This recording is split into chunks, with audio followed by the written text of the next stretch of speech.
The CEO's laughter cut through the auditorium like a blade, sharp and meant to wound.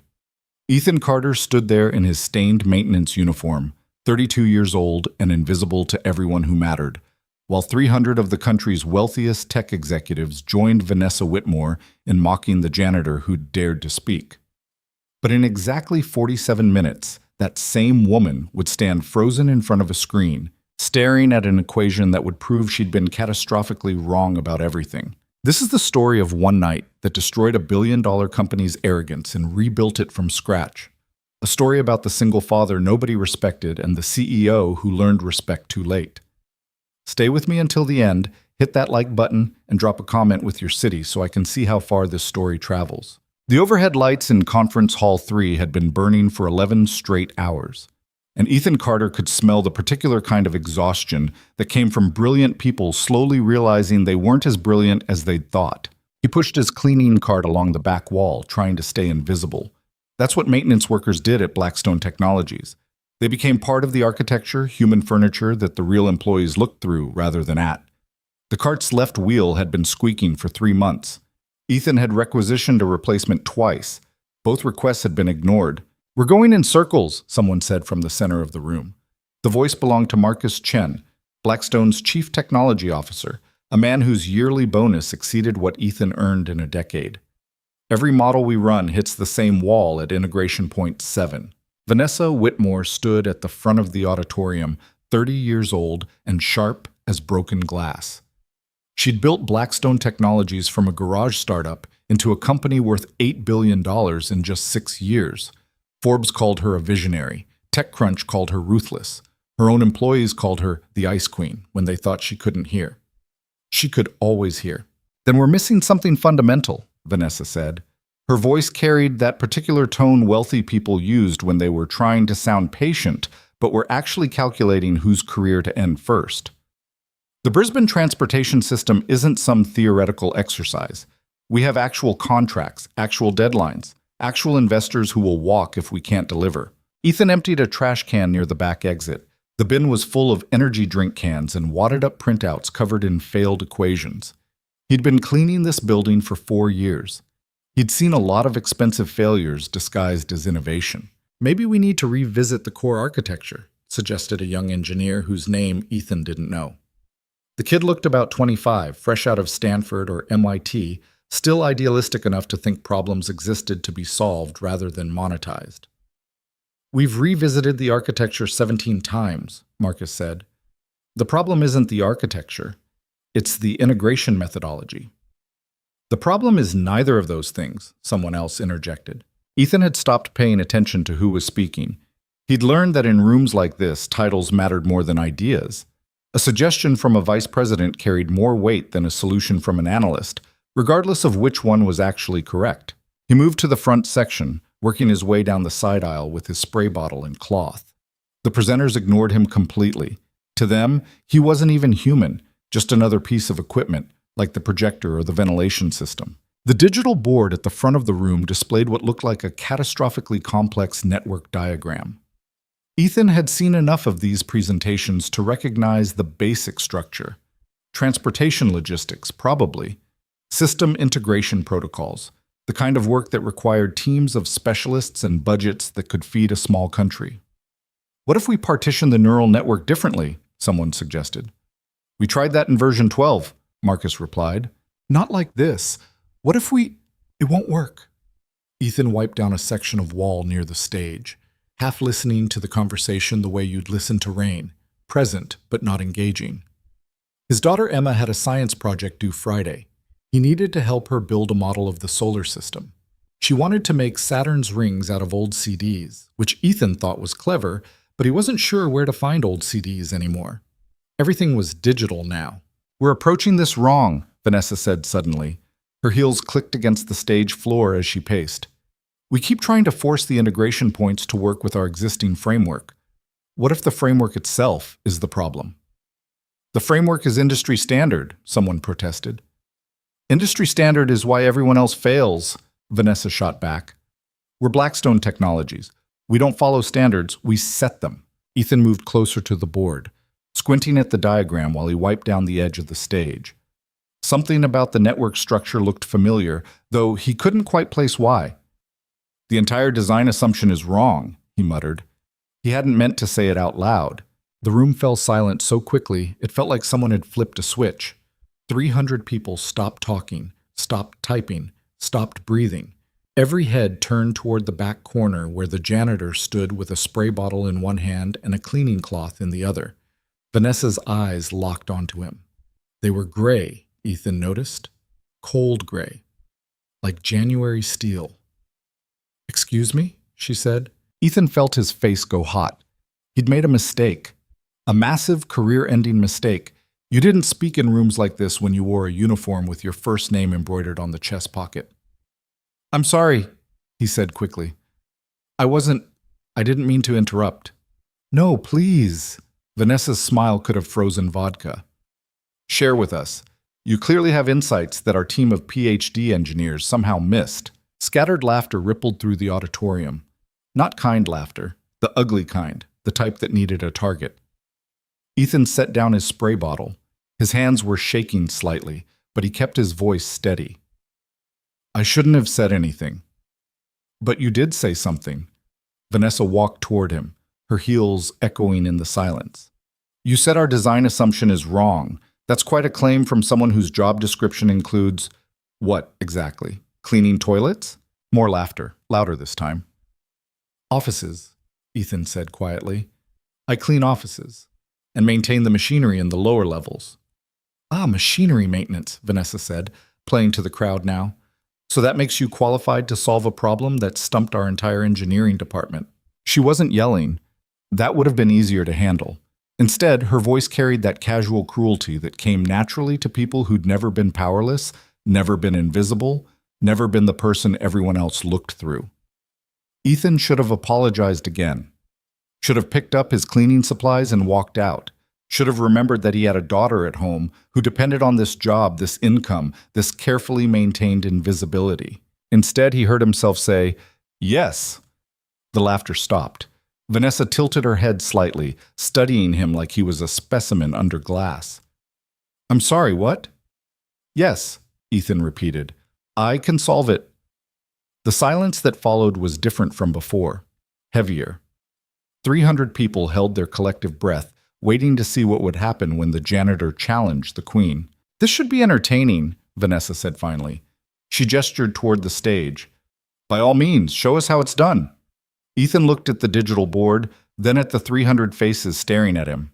Every survival instinct he possessed screamed at him to back down, apologize, retreat into the safety of invisibility. But something else screamed louder. He'd spent 4 years watching these people waste millions of dollars on problems he could solve in his sleep. 4 years listening to them congratulate themselves for mediocre solutions while ignoring the fundamental flaws in their assumptions. 4 years being invisible. He was tired of being invisible. Ethan pulled off his work gloves slowly, deliberately. He set them down on the edge of the cleaning cart. Then he walked toward the stage. The crowd parted for him. No one spoke. A few people pulled out their phones, probably to record what they assumed would be the most entertaining failure they'd seen all month. Vanessa handed him the stylus with a smile that didn't reach her eyes. "Please, enlighten us." Ethan stood in front of the massive digital board, staring at the transportation network diagram that had consumed 11 hours of the country's best engineering minds. The design was elegant, sophisticated, built on principles taught at every major university, and completely wrong. He touched the stylus to the screen and began to write. The first equation he put up looked strange, old-fashioned, almost. He wasn't using the sleek corporate notation that Blackstone favored. His symbols came from textbooks that predated most of the engineers in this room, from a time when people built things to last rather than to impress investors. Someone behind him whispered, "What is that, punch card era mathematics?" Scattered chuckles. Ethan ignored them.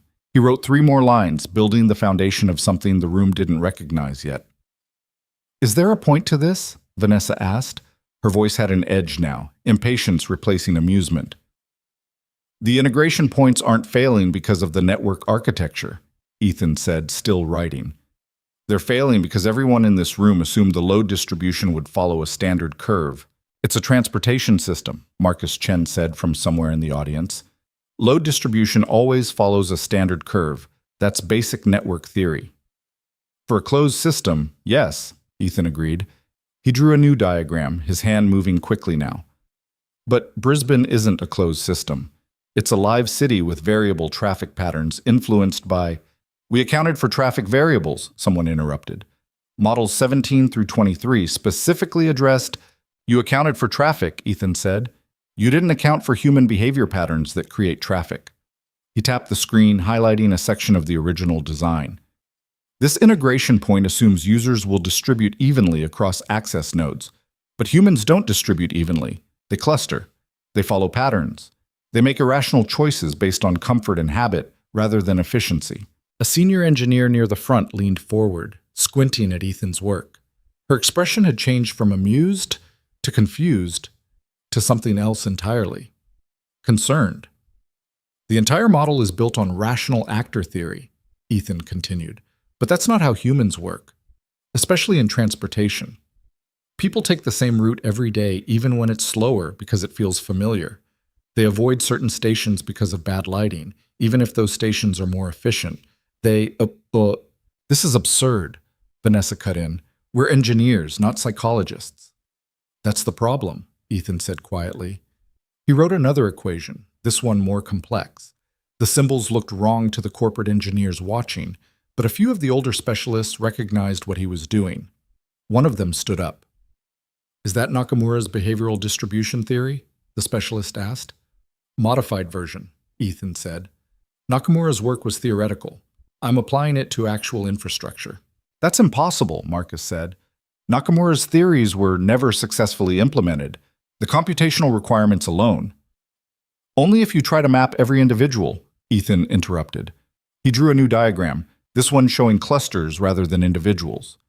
But if you group users by behavioral archetype, the computational load drops by about 70%. The room had gone quiet again, but the quality of the silence had changed. The mockery was gone, replaced by something that looked uncomfortably like attention.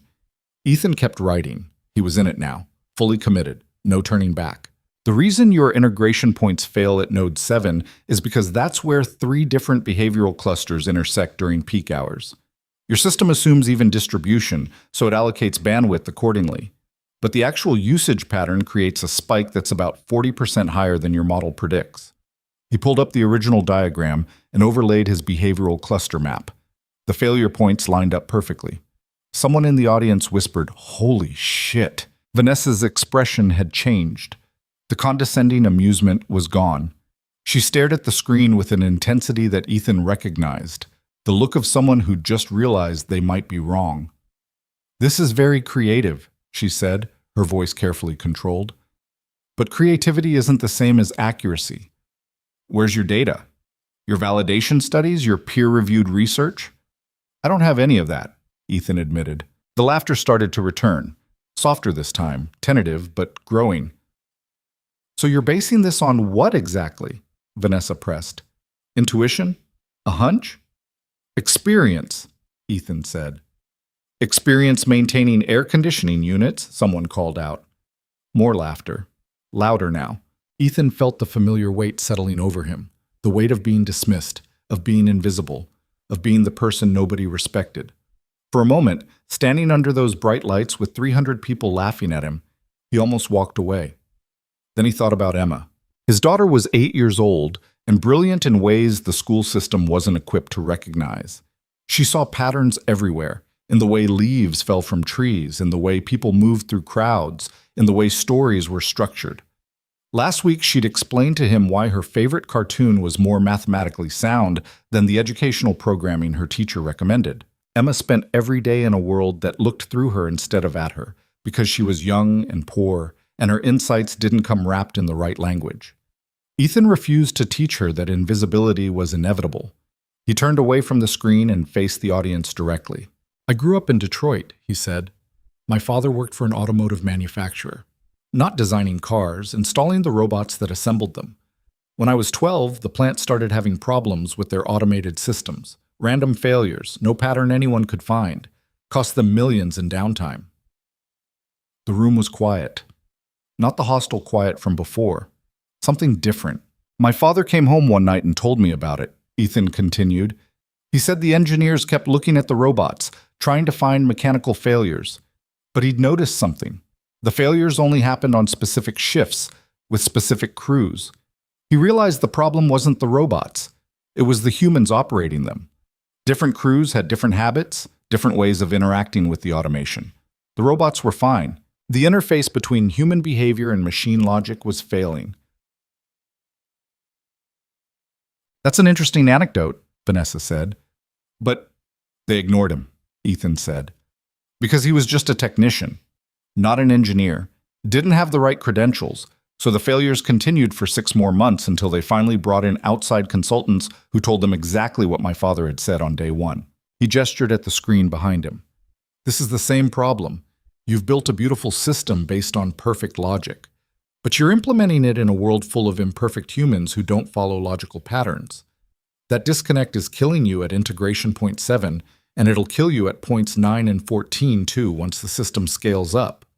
A woman in the front row raised her hand tentatively. How do you know about points 9 and 14? Because they're the next places where behavioral clusters intersect, Ethan said. You haven't seen the failures yet because you haven't reached that scale. But you will. And when you do, the entire system will cascade. Marcus Chen stood up. He looked angry, but also shaken. Who are you? Really? Ethan almost laughed. I'm exactly who you think I am. I'm the guy who cleans your office and fixes the elevator when it breaks. That's not possible, Marcus said.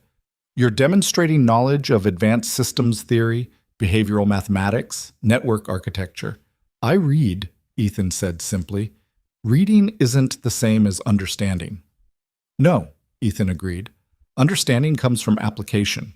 I've spent 4 years maintaining the infrastructure in this building. I've seen how people actually use the systems you design. I've watched your beautiful theoretical models collide with messy reality. He turned back to the screen and started writing again, faster now. You want validation? Fine.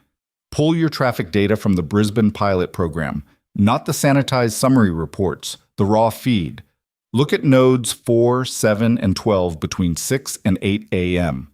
You'll see clustering patterns that don't match your distribution model. A younger engineer was already typing on her laptop. Her eyes went wide.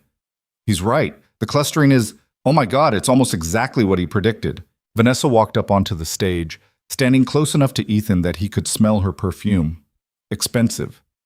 Probably cost more than his monthly rent. You're telling me, she said quietly, that you've been working here for 4 years, watching us, and you never said anything?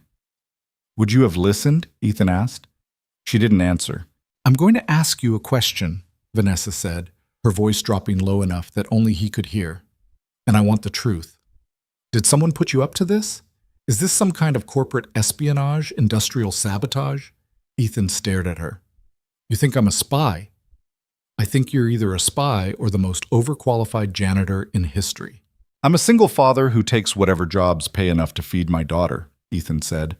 I work nights cleaning offices because the hours let me be home when Emma needs me. I maintain machinery during the day because I'm good at it, and it pays slightly better than cleaning. That's it. That's the grand conspiracy. Something flickered across Vanessa's face. Not quite guilt. Not quite recognition. Something unstable, quickly suppressed. She stepped back and addressed the room. Credentials. I want to know your credentials. I don't have any, Ethan said. College degree? No. Technical certification? No. Where did you learn systems theory? Library books? Online courses? YouTube lectures? The room erupted in murmurs. Someone laughed. Not mockingly this time, but in disbelief. This is insane, Vanessa said. She was pacing now, her composure cracking slightly. You're telling me you taught yourself advanced engineering through, what, free online content? MIT? OpenCourseWare has excellent materials, Ethan said. So does Stanford. Carnegie Mellon has a good series on network theory. I'm partial to Professor Sarah Chen's lectures on behavioral mathematics, though her notation takes some getting used to. A man in the third row stood up. Ethan recognized him. James Rodriguez, one of Blackstone's principal investors. I want to see the rest of it. I'm sorry? Vanessa said. The solution, James clarified. He's identified the problem. I want to see if he can actually solve it. Vanessa's jaw tightened. She was losing control of her own presentation, her own company, her own carefully constructed authority. Ethan could see the calculation happening behind her eyes. How to regain the upper hand. How to reestablish dominance. Fine, she said. Solve it. Show us how a janitor fixes what our engineering department couldn't. The word janitor landed like a slap. She'd meant it that way. Ethan turned back to the board and began to work. For the next 20 minutes, the only sound in the auditorium was the scratch of stylus against screen. Ethan built his solution line by line, equation by equation. He didn't use the elegant corporate notation that Blackstone preferred. His work looked old-fashioned, rough, built from fundamentals rather than fashionable theory. But it was sound. He showed how to map behavioral clusters without requiring massive computational resources. He demonstrated a load-balancing algorithm that accounted for human irrationality. He redesigned the integration points to flex with actual usage patterns rather than fighting them. And then, because something stubborn and maybe self-destructive had taken hold of him, he went further. He showed them how to scale the system beyond Brisbane, how to apply the same principles to any city, any transportation network, any infrastructure project that required machines to interface smoothly with unpredictable human behavior. He gave them a framework worth billions. When he finally set down the stylus, his hand was cramping and his uniform was soaked with sweat. He turned to face the audience. No one spoke. Vanessa stood at the edge of the stage, staring at the screen with an expression Ethan couldn't quite read. Shock, maybe. Or anger. Or the particular look people got when their fundamental assumptions about the world suddenly proved wrong.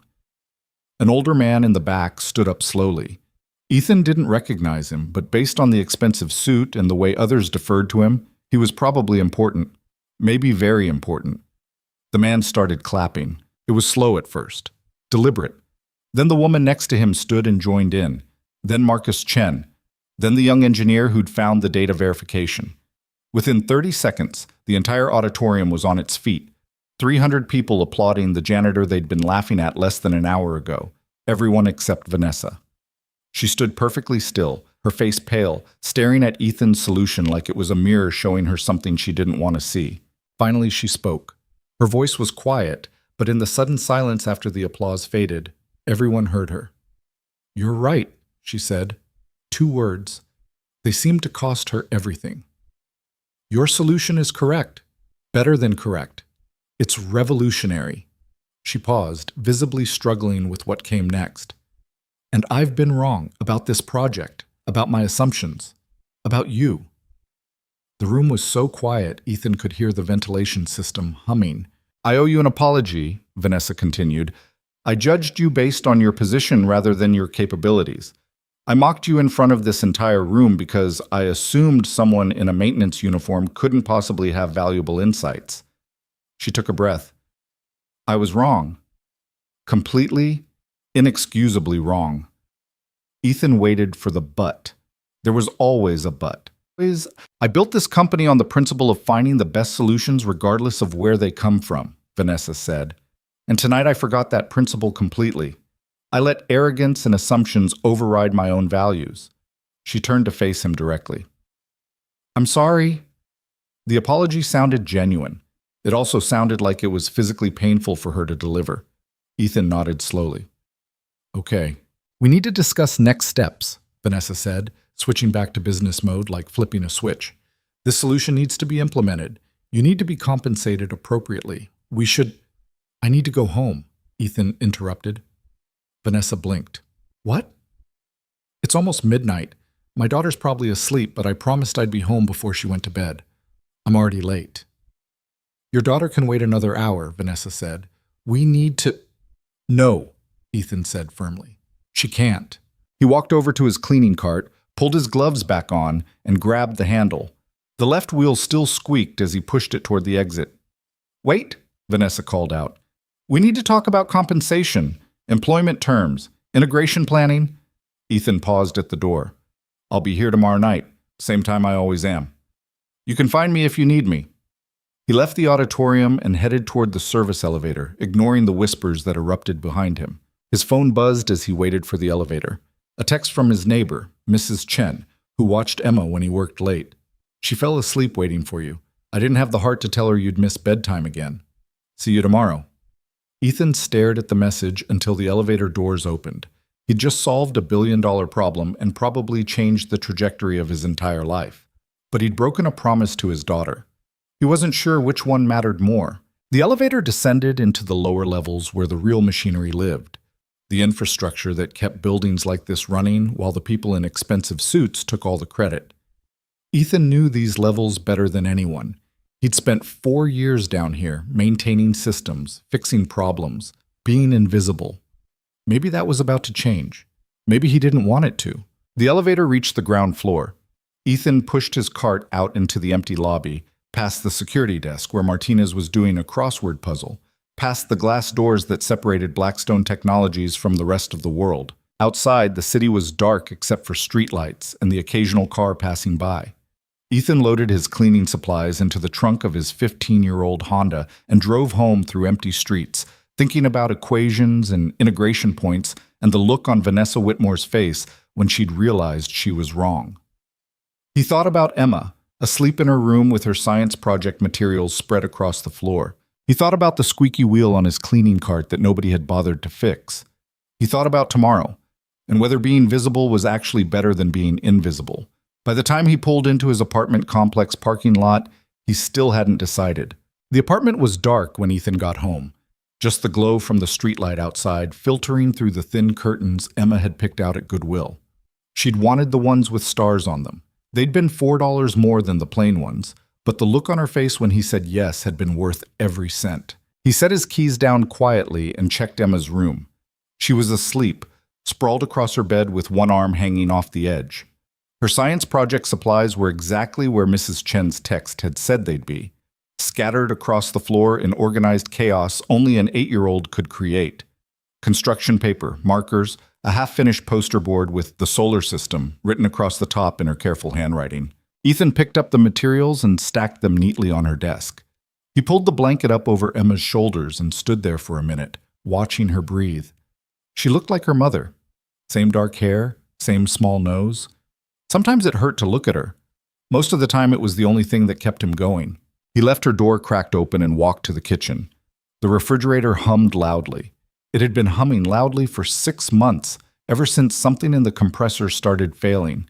He kept meaning to fix it, never found the time. His phone buzzed. Then again.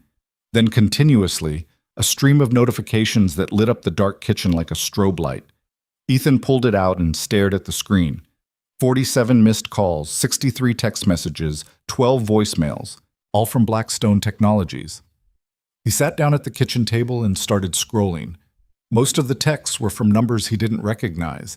A few were from people he vaguely knew, shift supervisors, other maintenance workers, the woman from HR who'd processed his employment paperwork 4 years ago. One was from Vanessa Whitmore herself. We need to talk. Tomorrow. My office, 9 a.m. Not a request, a command. Ethan set the phone down and stared at it like it might explode. His shift started at 11 p.m. He was supposed to clean the executive offices on the 14th floor, replace the air filters in the server room, and fix whatever had broken in Conference Hall 7. He wasn't supposed to have meetings in the CEO's office. He wasn't supposed to exist in the CEO's world at all. Another text came through, this one from Marcus Chen. Holy shit, man. Do you have any idea what you did tonight? Call me. Ethan didn't call him. He sat in the dark kitchen listening to the dying refrigerator hum and thinking about the look on Vanessa's face when she'd realized her entire project had been built on a false assumption. Not angry, not embarrassed, something worse, afraid. People like Vanessa Whitmore didn't get afraid. They got even. At 8:30 the next morning, Ethan dropped Emma off at school. She was still half asleep, her backpack dragging on the ground behind her. Dad, she mumbled, you forgot to help with my project. The guilt hit him like a punch. I know, sweetie, I'm sorry. We'll work on it tonight, okay? You said that yesterday. I mean it this time. Emma gave him the look, the one that said she was 8 years old and already learning not to trust promises from adults. She got that look from her mother, too. I love you, Ethan said. Love you too, Emma replied automatically, already walking toward the school entrance where her friend Mia was waiting. Ethan watched until she disappeared inside. Then he drove to Blackstone Technologies, parked in the visitor lot because maintenance workers weren't allowed in the executive garage, and took the elevator to the 14th floor. Vanessa's assistant looked up when he approached the desk. She was young, probably fresh out of college, with the kind of polished appearance that came from having time and money to care about polished appearances. "Can I help you?" she asked. "Ethan Carter, I have a meeting with Ms. Whitmore." The assistant's eyes widened slightly. "Oh, yes, she's—" One moment. She picked up her phone and spoke quietly into it. Ethan couldn't hear what she said, but he heard Vanessa's response clearly enough. "Send him in." The assistant gestured toward the massive double doors behind her desk. "Go ahead." Ethan had cleaned Vanessa's office dozens of times. He knew the layout by heart. The floor-to-ceiling windows overlooking the city, the minimalist desk that probably cost more than his car, the expensive art on the walls that he'd never understood. He'd never seen it during daylight before. The morning sun turned everything into sharp angles and hard shadows. Vanessa sat behind her desk, backlit like some kind of corporate deity. She wasn't alone. Marcus Chen stood near the windows. James Rodriguez, the investor from last night, sat in one of the leather chairs. A woman Ethan didn't recognize was leaning against the bookshelf, arms crossed. "Close the door," Vanessa said. Ethan closed it. "Sit down." He sat. The silence stretched out uncomfortably. Vanessa studied him like he was a problem she was trying to solve. Marcus looked curious. James looked amused. The woman by the bookshelf just looked skeptical. "I'll be direct," Vanessa said finally. "Last night you demonstrated knowledge and capabilities that don't match your employment record. I need to know who you really are." "I told you who I am. You told me you're a self-taught janitor who learned advanced systems theory from YouTube. That's not an explanation. That's a punchline." "It's also the truth." The woman by the bookshelf spoke up. "I'm Rebecca Kim, Chief Legal Officer. I've spent the last 8 hours investigating you, Mr. Carter, and I have to say your story doesn't add up." Ethan waited. "You graduated high school in Detroit," Rebecca continued. "Decent grades, nothing exceptional. You were accepted to Michigan State with a partial scholarship for engineering, but you never attended. Instead, you worked a series of manual labor jobs: construction, warehouse work, automotive repair. Then 4 years ago, you moved here and started working for Blackstone as maintenance staff." She paused. "What I can't find is any explanation for how a high school graduate with no formal training became capable of solving problems that stumped our entire engineering department." "I read a lot," Ethan said. "That's not an answer. It's the only one I have." Marcus stepped forward. "Look, man, nobody's accusing you of anything. We're just trying to understand. What you did last night, that wasn't beginner's luck. That was expertise. Real deep expertise. Where did it come from?" Ethan looked at the 4 faces staring at him and realized they weren't going to let this go. They needed a narrative that made sense, a story that fit their understanding of how the world worked. The truth wouldn't satisfy them. The truth never did. "My father was an engineer," Ethan said slowly. "Didn't have a degree, but he understood systems better than most people with PhDs. He taught me to see patterns, to think about how things actually work instead of how they're supposed to work." "Where is he now?" Vanessa asked. "Dead. Cancer. 7 years ago." Something shifted in Vanessa's expression. Not sympathy exactly. Recognition, maybe. "You said you were accepted to Michigan State," James said. "Why didn't you go?" Ethan almost laughed. "Because scholarships don't cover everything. Because I had rent to pay and food to buy. Because my girlfriend got pregnant and suddenly college seemed like a luxury I couldn't afford." The room went quiet again.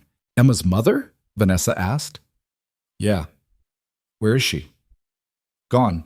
Left when Emma was 6 months old. Haven't heard from her since." Rebecca made a note on her tablet. Ethan hated that. Hated being turned into data points, cataloged and analyzed like a machine instead of a person. "Here's what I don't understand," Vanessa said, leaning forward. "You're clearly brilliant. Brilliant enough to have your pick of opportunities. Why are you working as a janitor?"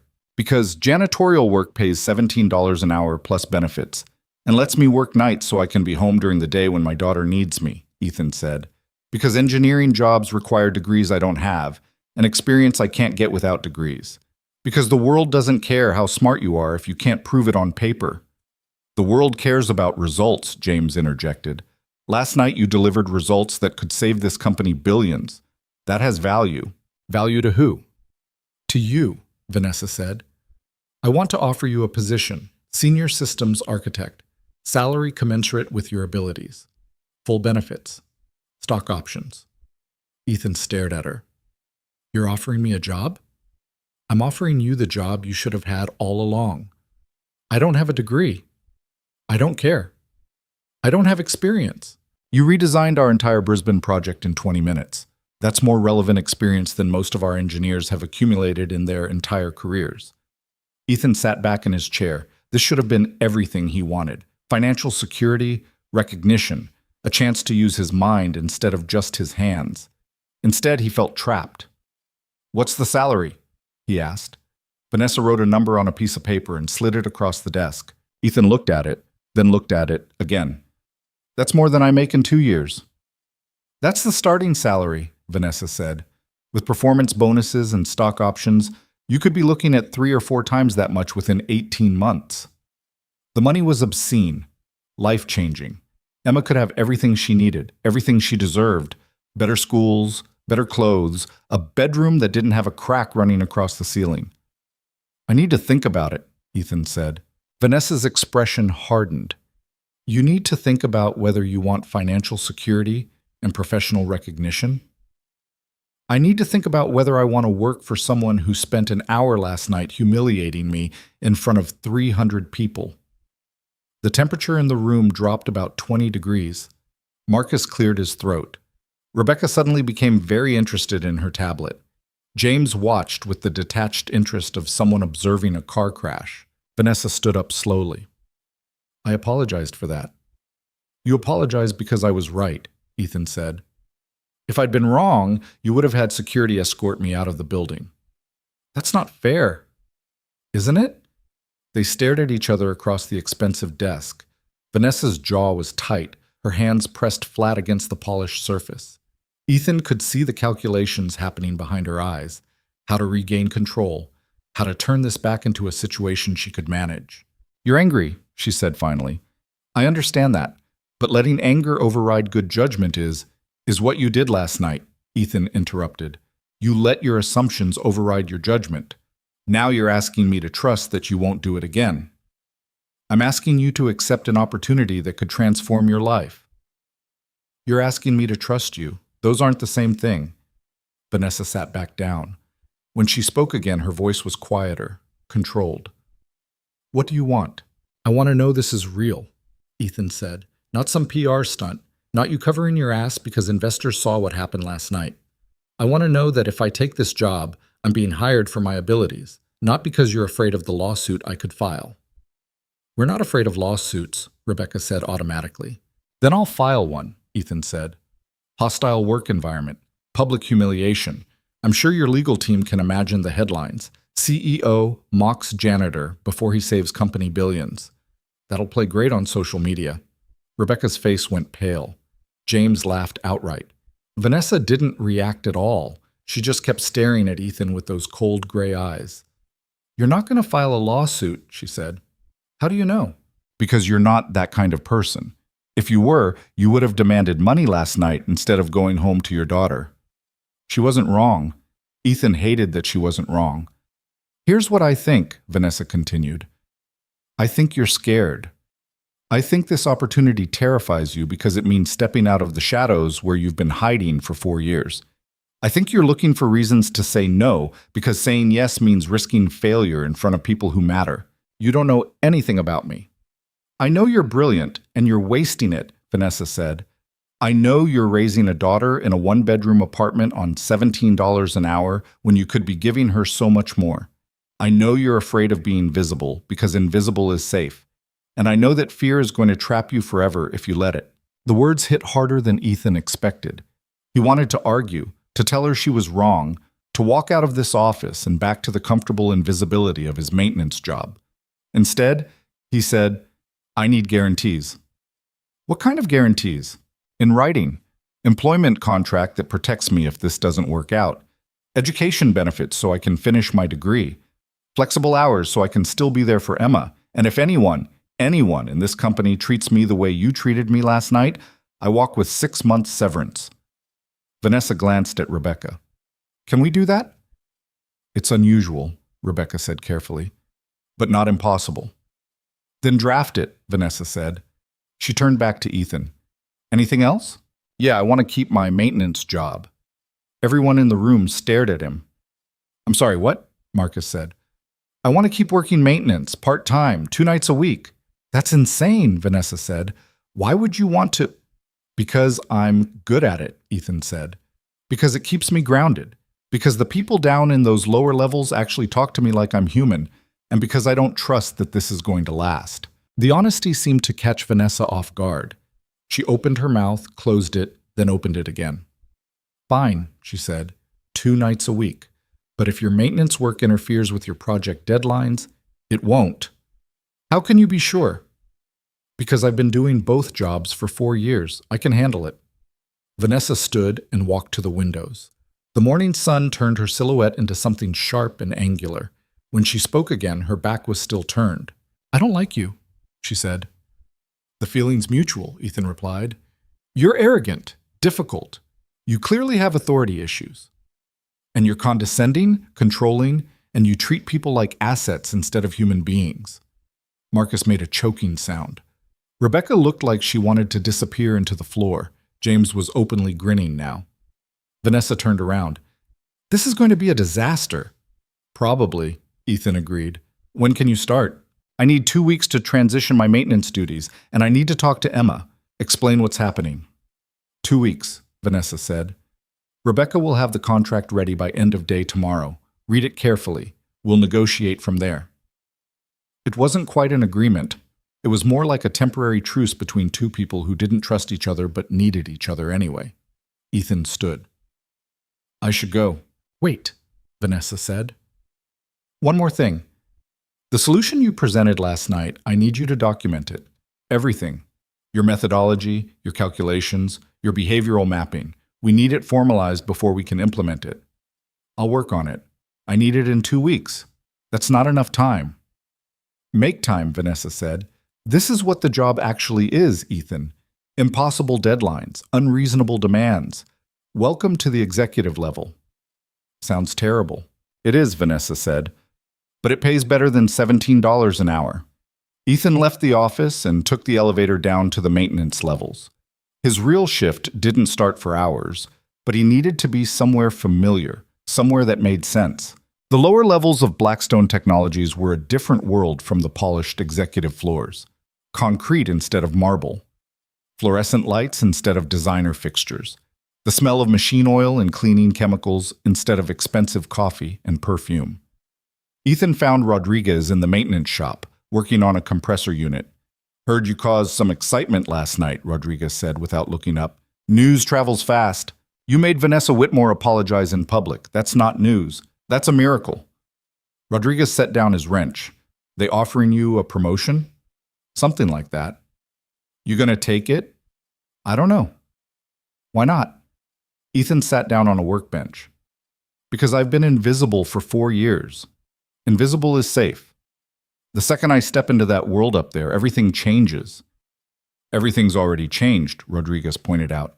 You can't go back to invisible. Not after last night. He wasn't wrong.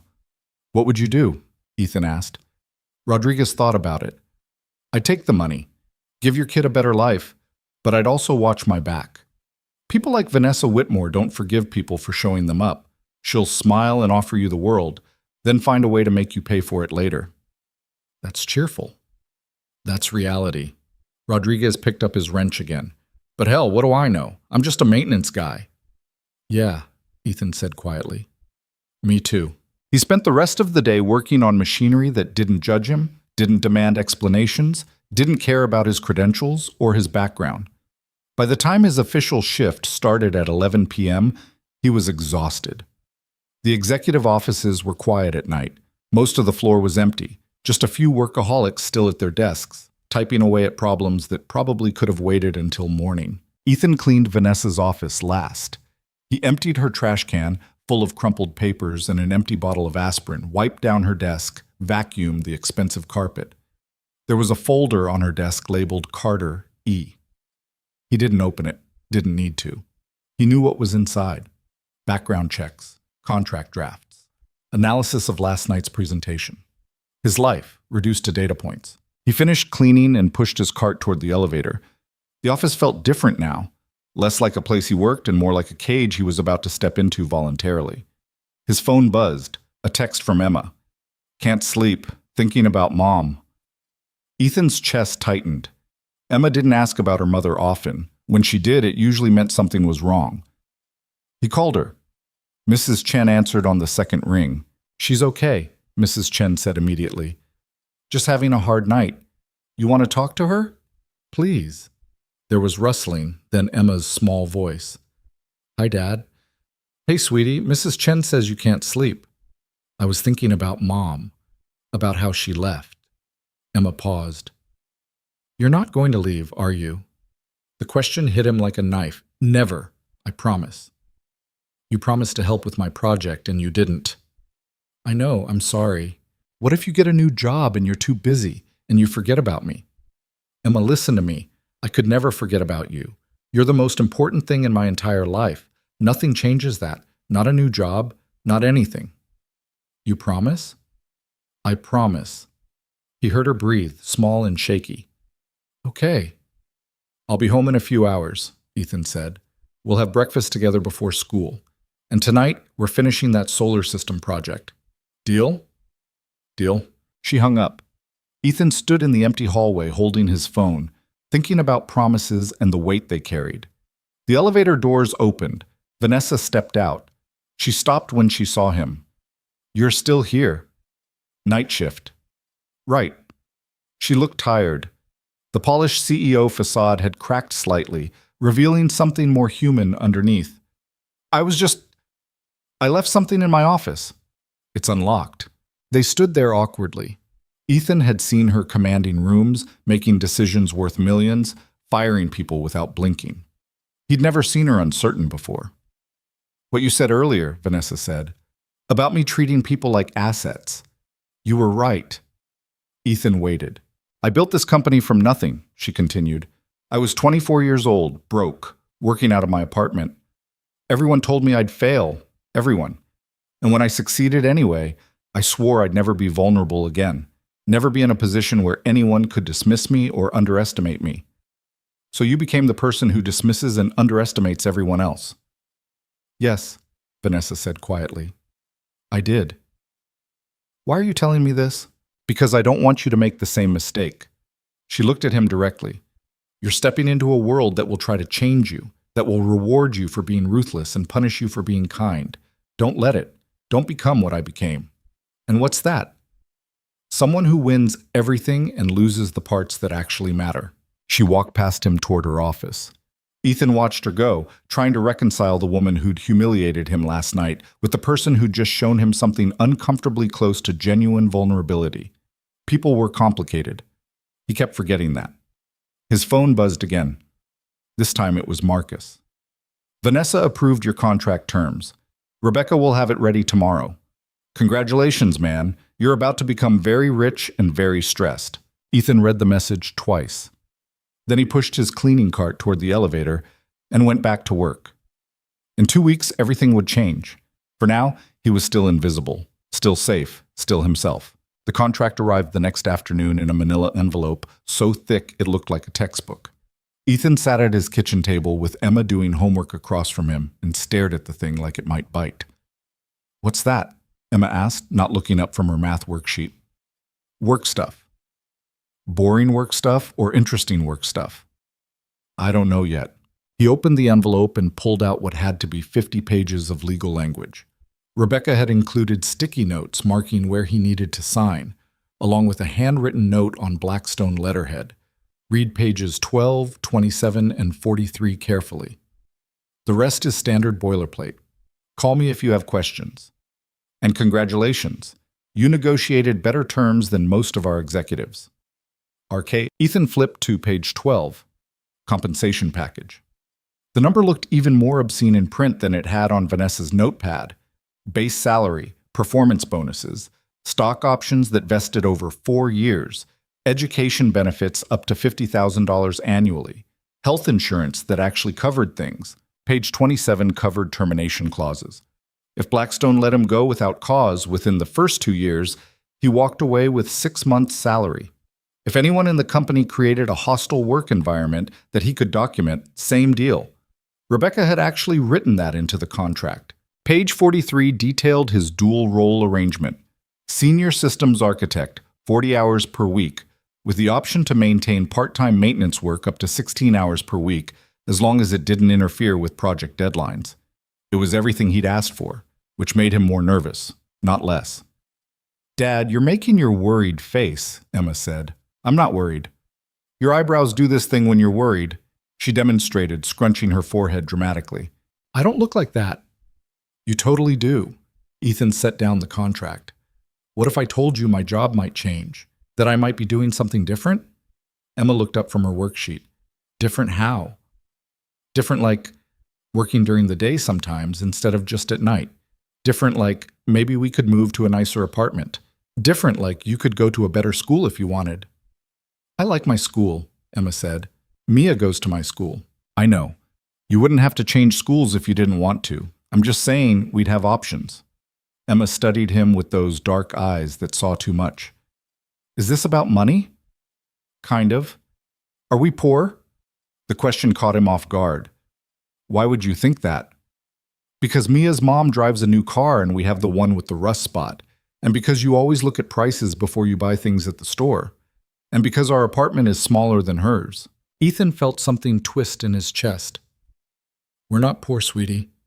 We just have to be careful with money." "But we'd be less careful if you took the new job?" "Yeah." Emma thought about this for a minute. "Would you be happier?" "I don't know." "Then why do it?" It was such a simple question, such an 8-year-old question. And Ethan didn't have a good answer. "Because I want to give you things," he said finally. "Better things. Things you deserve." "I don't need better things," Emma said. "I need you to help with my science project like you promised." She went back to her math worksheet like the conversation was over. Ethan sat there holding a contract worth more money than he'd ever imagined having and feeling like he'd just failed some kind of test. That evening, they worked on the solar system project together. Emma had decided Saturn's rings should be made from old CDs.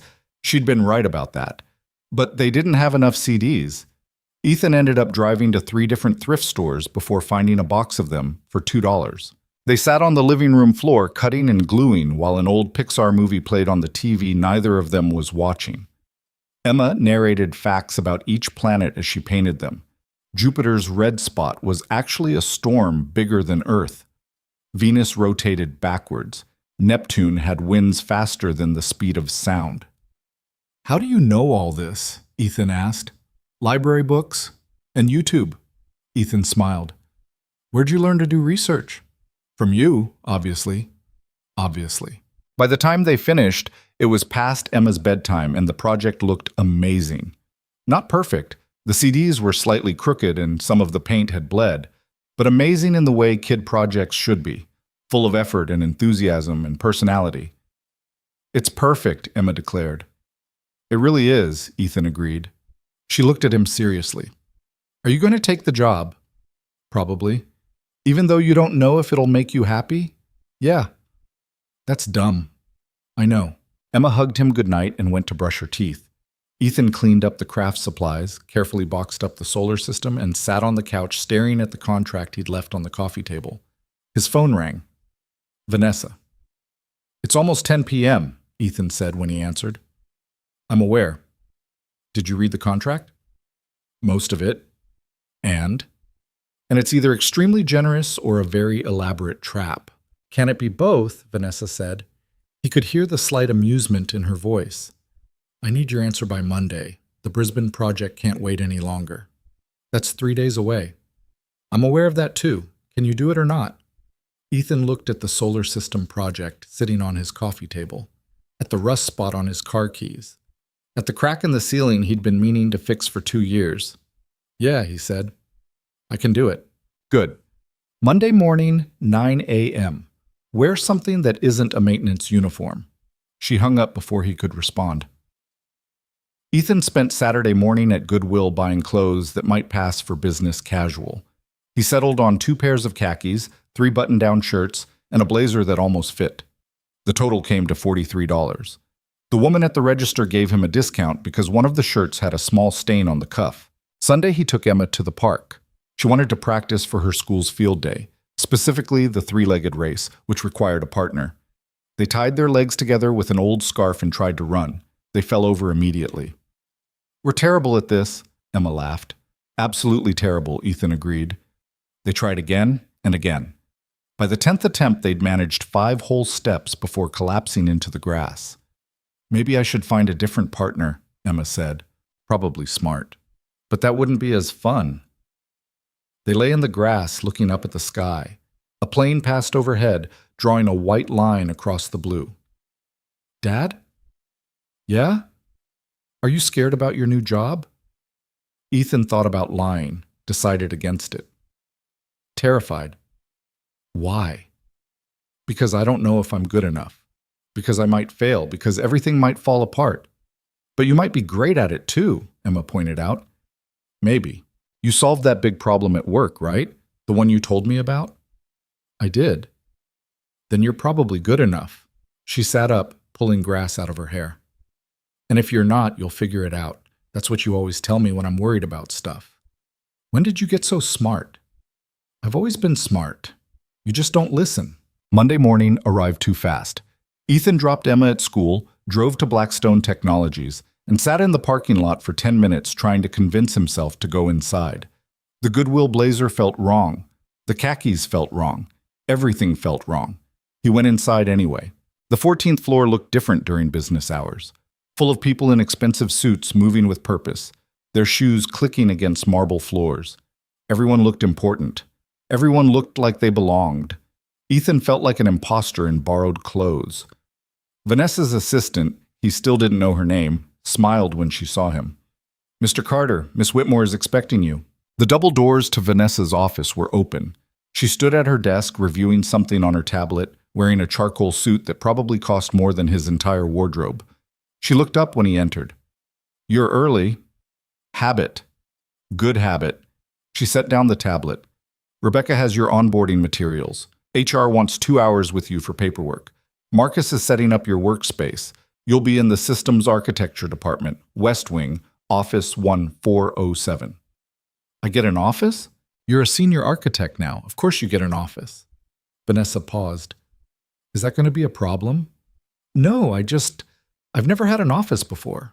"You've also never designed a transportation system that could revolutionize urban infrastructure, but you did that too." She walked around her desk. "I need you to understand something. The people on this floor are going to test you. They're going to question your credentials, your background, your qualifications. Some of them are going to resent that you got this position without putting in the years they did." Great pep talk. "I'm not trying to encourage you. I'm trying to prepare you." Vanessa's gray eyes were sharp. "You walked into that auditorium and proved you belonged there. Now you need to prove it every single day. Because the second you stumble, the second you show weakness, they'll use it against you." "You're one of them," Ethan pointed out. "I'm the worst of them," Vanessa said flatly. "But I'm also the one giving you this chance. Don't waste it." Marcus appeared in the doorway. "Ready for the tour?" Ethan followed him out of Vanessa's office and down a series of hallways that all looked identical. Glass walls, minimalist furniture, everything in shades of white and gray. "This is the Systems Architecture Department," Marcus said, gesturing at a large open area filled with workstations. About 30 people were scattered around, some at computers, others clustered around whiteboards covered in equations. They all stopped and stared when Marcus walked in with Ethan. "Everyone, this is Ethan Carter. He's joining us as a senior architect working on the Brisbane project." Marcus's voice carried authority. "He's the one who solved the integration problem last week. Some of you were there." The stares intensified. A few people nodded. Most just looked skeptical. A woman near the back raised her hand. "What's your background?" "Self-taught," Ethan said. "What university?" "None." "Previous companies?" None. The room erupted in whispers. Marcus held up a hand. Credentials don't matter. Results do. Ethan's results speak for themselves. With all due respect, the woman said, credentials exist for a reason. How do we know he can replicate his success? How do we know it wasn't just luck? You don't, Ethan said. You'll have to wait and see. The honesty seemed to catch her off guard. Marcus showed him to office 1407. It was small, barely bigger than a closet, but it had a desk, a computer, and a window overlooking the city. Ethan's name was already on the door. It's not much, Marcus said, but it's yours. Ethan set down his bag and looked around. The office smelled like fresh paint and possibility. It's perfect. Liar. Marcus grinned, but I appreciate the enthusiasm. Listen, I'm going to be straight with you. Half the department thinks you're a fraud. The other half thinks you're a threat. Nobody thinks you belong here. Encouraging. I'm not trying to encourage you. I'm trying to prepare you. Marcus leaned against the door frame. You're going to have to prove yourself every day, and some days you're going to fail. That's okay. Failing is how you learn. But you can't let the failures define you. Did Vanessa tell you to say that? Vanessa told me to make sure you didn't quit in the first week. I'm telling you to make sure you don't let these people break you. Marcus straightened up. You've got a team meeting in 20 minutes. Conference room B. Don't be late. He left. Ethan sat at his new desk and tried to process everything. A week ago, he'd been invisible. Now he had an office with his name on the door and a salary that still didn't feel real. The computer on his desk was newer than any technology he'd ever owned. He logged in using the credentials Marcus had given him and stared at the desktop background, Blackstone Technologies logo, sleek and corporate. His old maintenance supervisor had sent him a text that morning. Heard you sold out. Good for you, man. Don't forget where you came from. Ethan wasn't sure if it was meant as encouragement or accusation. The team meeting was worse than he'd anticipated. 12 people crammed into a conference room, all staring at him like he was a zoo animal. The woman who'd questioned his credentials, her name was Dr. Sarah Mitchell, led the meeting. We need to finalize the Brisbane integration protocols by end of month, she said, pulling up a presentation. The client is getting nervous. We can't afford any more delays. What's the current status? Someone asked. Stalled. We've implemented Carter's behavioral mapping framework, but we're hitting issues with the computational load. The system can't process the clustering algorithms fast enough. All eyes turned to Ethan. Well, Dr. Mitchell said, you designed the framework. How do we fix it? Ethan stood up and walked to the whiteboard. He picked up a marker and stared at the blank surface. Everyone was waiting, judging, ready to watch him fail. You're using standard processing architecture, he said, finally. Linear computation, that's the problem. What would you suggest? Dr. Mitchell's tone suggested she already knew his answer would be wrong. Parallel processing. Break the behavioral clusters into independent threads. Process them simultaneously instead of sequentially. That's not possible with our current infrastructure. Then change the infrastructure. The room went silent. Do you have any idea what that would cost? Someone said. Less than missing your deadline and losing the contract, Ethan replied. Dr. Mitchell crossed her arms. And where exactly did you develop this expertise in parallel processing architecture? YouTube. Someone laughed. Dr. Mitchell didn't. I'm serious, Ethan said. MIT has an entire course series on parallel computing available free online. Professor Anderson's lectures are particularly good. You learned parallel processing from YouTube videos. I learned the theory from YouTube videos. I learned the application from fixing the HVAC system in this building. Same principles. Multiple independent systems working simultaneously toward a common goal. HVAC systems are not the same as computational architecture, Dr. Mitchell said coldly. The mathematics are identical. The only difference is scale. The only difference is about $1 billion in infrastructure and 5 years of specialized education. But sure, it's basically the same as air conditioning. The room laughed. Ethan felt his face get hot. Look, he said. I know I don't have the credentials you all have. I know I learned this stuff in ways you probably think are ridiculous. But I also know I'm right about the parallel processing. You can either implement it or keep hitting the same wall you've been hitting for 3 months. Your choice. He sat down. The meeting continued around him, but Ethan barely heard it. He'd made an enemy, probably several enemies. On his first day, after the meeting, Marcus caught up with him in the hallway. That went well. She hates me. Sarah hates everyone. Don't take it personally. She thinks I'm a fraud. She thinks everyone without a PhD is a fraud. Doesn't mean she's wrong about the computational load problem. Marcus steered him toward the elevators. Can you actually solve it? Yeah. How sure are you? 90%. Not 100? Nothing's 100%, Marcus laughed. I like you, Carter. You're honest. That's rare around here. They rode the elevator down to the infrastructure level, the basement where all the real machinery lived. Ethan felt his shoulders relax slightly. This was familiar territory. Show me what you're thinking, Marcus said. Ethan spent the next 2 hours mapping out his parallel processing solution on a whiteboard in one of the maintenance rooms. Marcus followed along, asking questions, pushing back on assumptions, making Ethan defend every decision. By the end of it, Marcus was grinning. This is insane, he said. Brilliant, but insane. Will it work? If we can get the infrastructure in place, yeah. Probably. Marcus pulled out his phone. I need to call Vanessa. She needs to see this. Don't. But Marcus was already dialing. Vanessa arrived 20 minutes later, heels clicking on concrete floors, looking completely out of place in the basement maintenance area. She studied Ethan's whiteboard calculations without speaking. Can this be implemented in 3 weeks? She asked finally. If we start now, Ethan said. Cost? About $2 million in new hardware, maybe 3. $3 million to maybe solve a problem that might not exist. The problem exists, Ethan said, and this will solve it. Vanessa stared at the whiteboard. At him. Back at the whiteboard. Do it, she said. But if this fails, it's on you. I know. I mean it.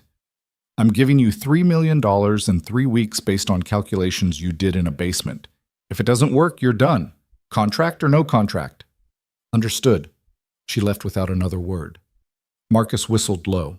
Well, you're either about to become a legend or a cautionary tale, he said. No pressure. Ethan stared at his calculations and wondered if he'd just made a catastrophic mistake. That night he worked his maintenance shift like usual. Rodriguez found him around midnight fixing a compressor in the lower level. Heard you got promoted, Rodriguez said. Yeah. Heard you're about to spend $3 million on a theory. News travels fast. Building this size, everything travels fast. Rodriguez handed him a wrench. You sure about this? No. But you're doing it anyway? Yeah. Rodriguez nodded slowly. That's either brave or stupid. Probably both. They worked in silence for a while, the comfortable kind of silence that came from two people who understood machinery better than people. You know what's funny? Rodriguez said eventually. A week ago, you were invisible. Now the whole company's watching you, waiting to see if you fail. I'm aware. How's that feel? Ethan thought about it. Terrible. Yeah, Rodriguez said. I bet. Ethan got home at 3 a.m. and found Emma asleep on the couch with her science project on the coffee table. There was a note next to it in her handwriting. I got an A. The teacher said the CD rings were creative. Thanks for helping. Love, Emma. He carried her to bed and stood in her doorway watching her sleep, thinking about parallel processing and impossible deadlines and the weight of $3 million riding on calculations he'd done in a basement. Thinking about the difference between being invisible and being seen. Thinking that maybe Rodriguez was right. Maybe you couldn't go back once you'd been visible, even if invisible had been safer. His phone buzzed. A text from Vanessa. I'm betting on you. Don't make me regret it. Ethan stared at the message for a long time before turning off his phone and trying to sleep.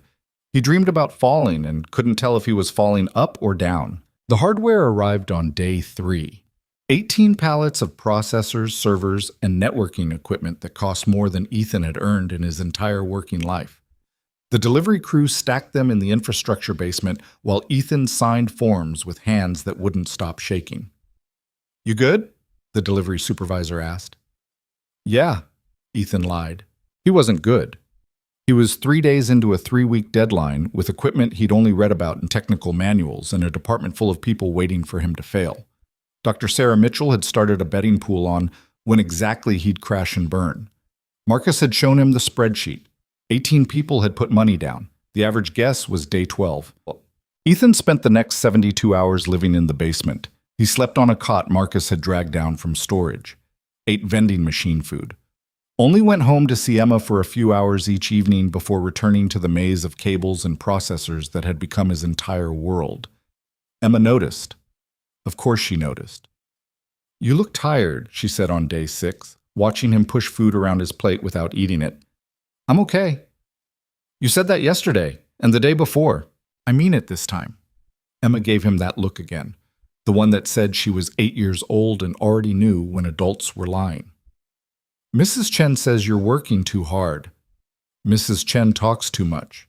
She says you're going to make yourself sick." Ethan set down his fork. "I'm fine, sweetie, I promise." "That's what Mom said before she left." The words hit like a slap. Emma went back to her homework like she hadn't just detonated a bomb in the middle of their kitchen. "Emma, I'm just saying you don't look fine. You look like you're scared." "I'm not scared. Your eyebrows are doing the thing." Ethan touched his forehead automatically. Emma was right. His eyebrows were definitely doing the thing. "Okay," he admitted. "Maybe I'm a little scared." "Of what?" "Of failing, of letting people down, of proving that everyone who thinks I don't belong was right all along." Emma thought about this while she worked on her math problems. "What would happen if you failed?" "I'd probably lose my job." "Then what?" "Then we'd go back to how things were before." "That doesn't sound so bad," Emma said. "Before was okay. We were happy before." Were they? Ethan tried to remember what happy had felt like before that night in the auditorium, before impossible deadlines and $3 million in hardware, before everyone was watching him. He couldn't quite recall. "I should get back to work," he said. "You just got home." "I know, but the deadline is more important than helping with my homework?" Ethan froze halfway out of his chair. Emma wasn't looking at him. She was staring at her math worksheet with an intensity that meant she was trying very hard not to cry. He sat back down. "What are you working on?" "Long division." "Show me." They spent the next hour on math problems. Emma got frustrated with remainders. Ethan got frustrated with his phone buzzing every 30 seconds. Marcus with updates, Dr. Mitchell with complaints, Vanessa with questions he didn't have answers to yet. He turned the phone off. "Better?" Emma asked. "Much better." By the time Emma went to bed, Ethan had missed 2 meetings and ignored 17 messages. He drove back to Blackstone expecting to find his office cleaned out and his access badge deactivated. Instead, he found Marcus in the basement surrounded by processors, manually configuring hardware at 2 in the morning. "You're supposed to be in meetings," Marcus said without looking up. "I was helping my daughter with homework." "Sarah's losing her mind. Says you're unprofessional, unreliable." "What do you say?" Marcus finally looked at him. "I say you've got your priorities straight. This job will eat your whole life if you let it." He gestured at the equipment. "I started on port configuration. Figured you could use the help." "You don't have to." "I know I don't have to. I want to. This solution is brilliant, and I want to see if it actually works." Marcus handed him a laptop. "Besides, Sarah's betting pool has me down for day 9. I've got money riding on you lasting longer than that." They worked through the night. By dawn, they had 12 processors configured and networked. By the end of the week, they had 30. The system was starting to take shape. Not perfect, not pretty, but functional. Dr. Mitchell appeared in the basement on day 10. She stood at the bottom of the stairs, watching them work, arms crossed, expression unreadable. "It's not going to work," she said finally. Ethan didn't look up from the server rack he was configuring. "You keep saying that. Because it's true. You're trying to force parallel processing onto an infrastructure that wasn't designed for it. The latency issues alone are being handled by the load balancing protocols Marcus built, which are untested. Everything's untested until you test it." Sarah walked closer, studying their work. "You're $3 million into an experiment based on YouTube videos and HVAC repair experience. Do you understand how insane that sounds?" "Yeah," Ethan said. "I do." "And you're not even worried?" "I'm terrified, but I'm doing it anyway." Something flickered across Sarah's face. Not quite respect. Not quite sympathy. Something complicated that disappeared quickly. "I have a PhD from Stanford," she said quietly. 10 years of experience, published research, and I couldn't solve this problem. You show up with no credentials and no experience, and somehow you're the one Vanessa bets $3 million on. That bothers you. Of course it bothers me. It makes everything I've worked for seem meaningless. Ethan stopped working and turned to face her. Or maybe it means the way we measure expertise is broken. Maybe it means credentials aren't the same as capability. Easy for you to say. You're the one getting rewarded for not having them. I'm not being rewarded. I'm being tested. There's a difference. Sarah stared at him for a long moment. "I hope you fail," she said. "Not because I dislike you. Because if you succeed, it means I wasted 10 years of my life on education that didn't matter." She left before Ethan could respond. "That was rough," Marcus said. "Yeah. She's not wrong, though. If this works, it does kind of prove that the traditional path isn't the only way. Or it proves that different problems need different approaches," Ethan said. "Her research is valuable. My experience is valuable. They're just valuable in different ways. You should tell her that. I don't think she wants to hear it from me." By day 15, they were behind schedule. The system was running, but the processing speeds weren't where they needed to be. Ethan spent 16 hours straight debugging code, trying to find the bottleneck. Marcus brought him coffee and sandwiches and didn't complain when Ethan forgot to eat them. At hour 17, Vanessa appeared. "How bad is it?" she asked. "We're at 70% efficiency, need to hit 95. "Can you get there?" "I don't know." Vanessa sat down on a server crate. She looked tired. Ethan had never seen her look tired before. "The investors are getting nervous," she said. "James called me 3 times today, wants to know if we're going to make the deadline." "What did you tell him?" "That we would, but I'm not sure I believe it anymore." Ethan set down his laptop. "Why did you really give me this job?" "Because you solved an impossible problem." "That's not why. You could have hired me as a consultant, brought me in to solve that one problem, and then sent me back to maintenance. But you gave me a full position, stock options. Why?" Vanessa was quiet for a long time. "You want the honest answer?" "Yeah, because watching you solve that problem reminded me of why I started this company in the first place. Not to make money, not to prove people wrong, to actually solve things that mattered." She looked at him. "And because I've spent 6 years building Blackstone into something successful and hollow. Everyone here is brilliant and credentialed and completely risk-averse. Nobody challenges anything. Nobody tries the impossible. I'm not trying the impossible. I'm trying something that might not work. There's a difference. To everyone else in this building, those are the same thing." Vanessa stood up. "If this fails, I'm not firing you. The contract says, I don't care what the contract says. If this fails, it's because I pushed you into an impossible timeline with insufficient resources. That's on me, not you." Sarah's betting pool disagrees. "Sarah's betting pool can go to hell." Vanessa walked toward the stairs, then paused. "My father was a mechanic. Fixed cars in a garage behind our house. Never went to college. Everyone told him he was wasting his potential." She didn't look back. "He died thinking he'd failed because he never became anything more than a mechanic. I don't want you to spend your life thinking you failed because you didn't fit someone else's definition of success." She left. Ethan sat alone in the basement, surrounded by millions of dollars in equipment, and thought about mechanics and potential and definitions of success that didn't make sense. His phone buzzed. "Emma, can you come home?" "I had a bad dream." Ethan looked at his laptop, at the code that still wasn't working, at the deadline that was now 6 days away. He closed the laptop and went home. Emma was sitting on the couch with all the lights on when he arrived. Mrs. Chen had stayed with her until Ethan got there, looking worried. "She wouldn't tell me what the dream was about," Mrs. Chen said quietly. "Just kept asking for you." Ethan thanked her and sat down next to Emma. She immediately curled into his side. "Want to talk about it?" he asked. "You left," Emma said. "In the dream, like Mom did. You said you had to work and then you just never came back. That's not going to happen. You promise?" "I promise. But you're always working now. You're always tired. You're always thinking about other things." Ethan pulled her closer. "You're right.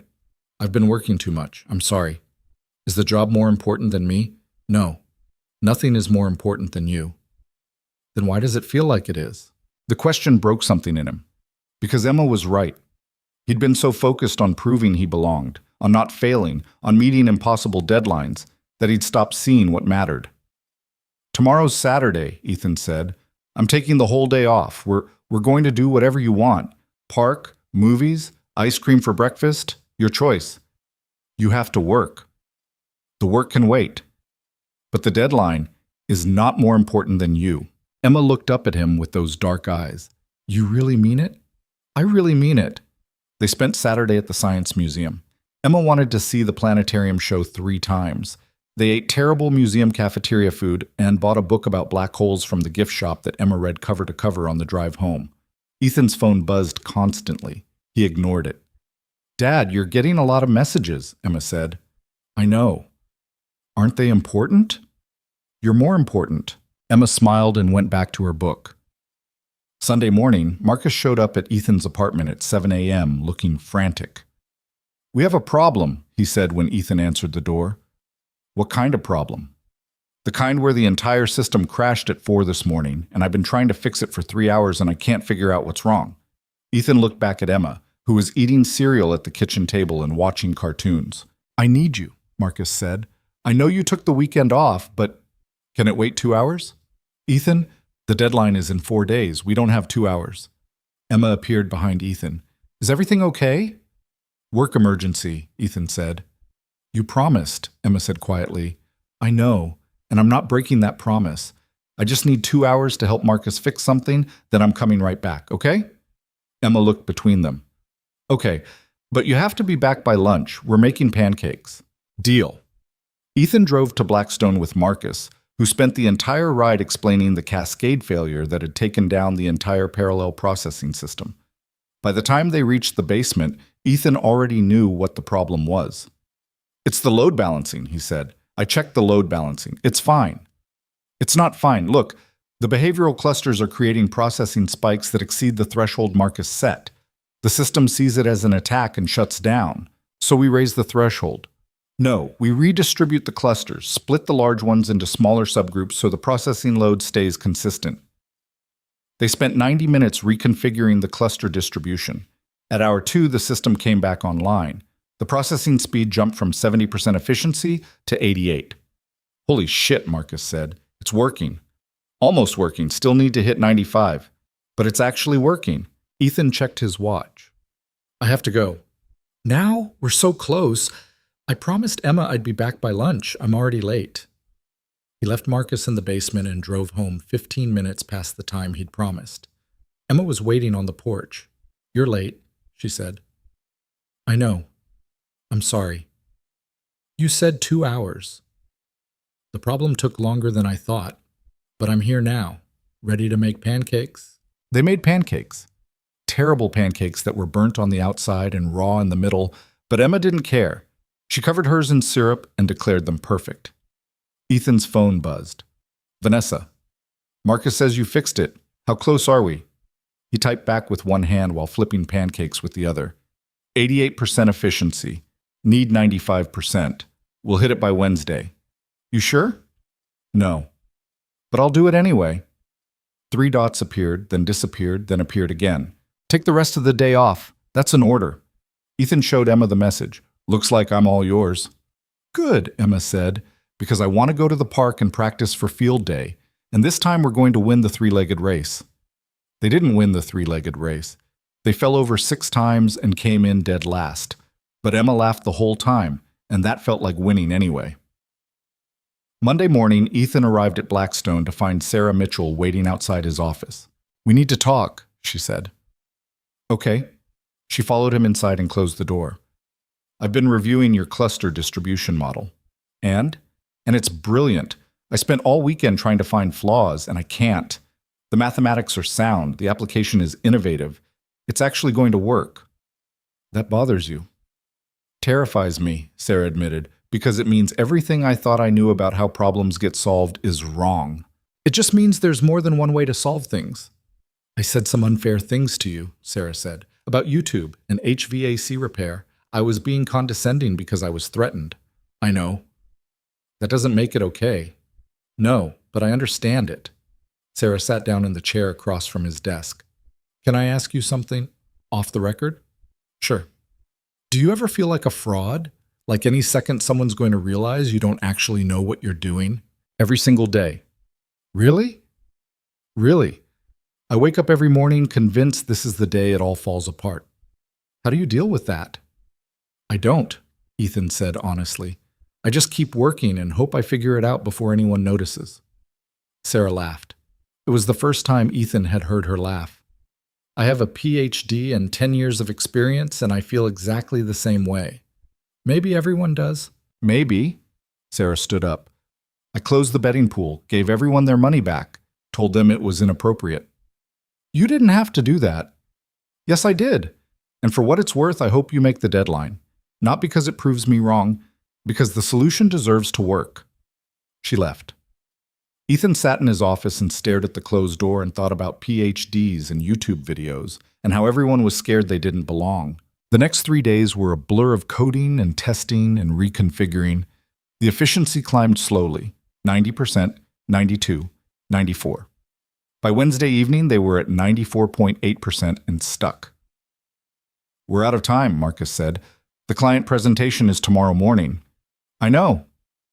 95 was the threshold. I know. So what do we do? Ethan stared at the monitors showing processing speeds that were so close to perfect, but not quite there. We present what we have. Vanessa's not going to accept that. Vanessa doesn't have a choice. Marcus ran a hand through his hair. You know what she's betting on this, right? It's not just money, it's her reputation, the company's reputation. If this fails, it's not failing, it's at 95%. That's still revolutionary. 95 was the minimum, this is 94.8. Then we tell them 94.8 is the new 95. Marcus stared at him. You've lost your mind. Probably. The client presentation was scheduled for 9 a.m. in the main auditorium, the same room where Ethan had solved the original problem 3 weeks earlier, the same room where 300 people had laughed at him. This time there were only 20 people, Brisbane city officials, Blackstone investors, Vanessa and her executive team, and Ethan, standing at the front with a laptop and a knot in his stomach that felt like it might kill him. Mr. Carter, the lead Brisbane official said, we understand you've developed a solution to the integration issues that have plagued this project. Yes, sir. We'd like to see it. Ethan pulled up the system demonstration. For the next 40 minutes, he walked them through the parallel processing architecture, the behavioral clustering algorithms, the load balancing protocols. He showed them real-time processing data, showed them how the system handled peak load stress tests, showed them everything except the final efficiency number. Impressive, one of the officials said. What's your efficiency rating? Here it was. The moment where everything either worked or fell apart. 94.8%, Ethan said. The room went silent. The contract specified 95% minimum, another official said. Yes, sir. You're 0.2% short. Yes, sir. That's a failure. Vanessa stood up. With respect, that's not a failure. That's remarkable success. 3 weeks ago, this project was dead in the water. Now we have a functioning system that's revolutionized urban transportation infrastructure. 0.2% is a rounding error. It's also a breach of contract, the official said. Then write a new contract, Vanessa said, because this solution is the best chance Brisbane has at solving a problem that's been unsolvable for 5 years. You can walk away over 0.2% and spend another 5 years getting nowhere. Or you can recognize innovation when you see it. The officials conferred quietly. Ethan stood at the front of the room, trying to breathe normally and failing. Finally, the lead official spoke. We'll need to consult with our technical team, review the data. But preliminarily, we're impressed, very impressed. Does that mean you're moving forward? Vanessa asked. It means we're not walking away. Yet. The meeting ended. The officials left. Ethan started packing up his laptop with hands that shook slightly. That was closer than I'd like, Vanessa said. Sorry, I did everything I could. I know you did. She paused. 0.2%. If you'd had one more day, I wouldn't have gotten it, Ethan said. I've been staring at that number for 72 hours. 0.2% is the cap. The system can't go higher without fundamental redesign. Then why didn't you tell me? Because you needed to believe it was possible. Vanessa looked at him for a long moment. You know what I realized during that presentation? What? That I was wrong about you. Again. How so? I thought you were brilliant but reckless. Capable but inexperienced. Someone who needed guidance and management. She smiled slightly. Turns out you're just brilliant. The rest was my own assumptions getting in the way. I'm not... Don't argue with me. You just sold a 94.8% solution like it was 100% and almost pulled it off. That's not engineering, that's art. Marcus appeared in the doorway. Brisbane's technical team wants to run independent tests. They'll have results in 48 hours. Then we wait, Vanessa said. Ethan went home that night exhausted and wired and convinced he'd just destroyed his career. Emma was already asleep. He sat on the couch staring at nothing until his phone buzzed. Vanessa, whatever happens, you proved you belong. Remember that. He fell asleep on the couch and dreamed about percentages and contracts and the difference between 95 and 94.8. 48 hours later, the results came back. Brisbane's technical team confirmed every number, verified every calculation, and concluded that 94.8% efficiency was not just acceptable, but exceptional. The contract was signed that afternoon. Ethan got the news while he was picking Emma up from school. Marcus called, screaming so loud that Emma could hear him from the back seat. We did it! They signed! You beautiful, crazy bastard! We actually did it! Emma leaned forward. Did you win? Ethan met her eyes in the rearview mirror. Yeah, sweetie, I think we did. The celebration happened without him. While the executive team opened champagne on the 14th floor and investors congratulated each other on backing a winner, Ethan took Emma to get ice cream. She ordered chocolate chip cookie dough and a waffle cone. He got vanilla because vanilla was safe and his brain was too tired for decisions. They sat on a bench outside the shop watching cars pass by in the early evening light. You seem sad, Emma said. I'm not sad. You're doing the eyebrow thing. Ethan touched his forehead. I need to figure out how to stop doing that. Why aren't you at the party? Because I wanted to be here with you. But you won. Don't people celebrate when they win? Ethan thought about the auditorium full of people who'd laughed at him a month ago, who were probably congratulating themselves right now on having the vision to support his project.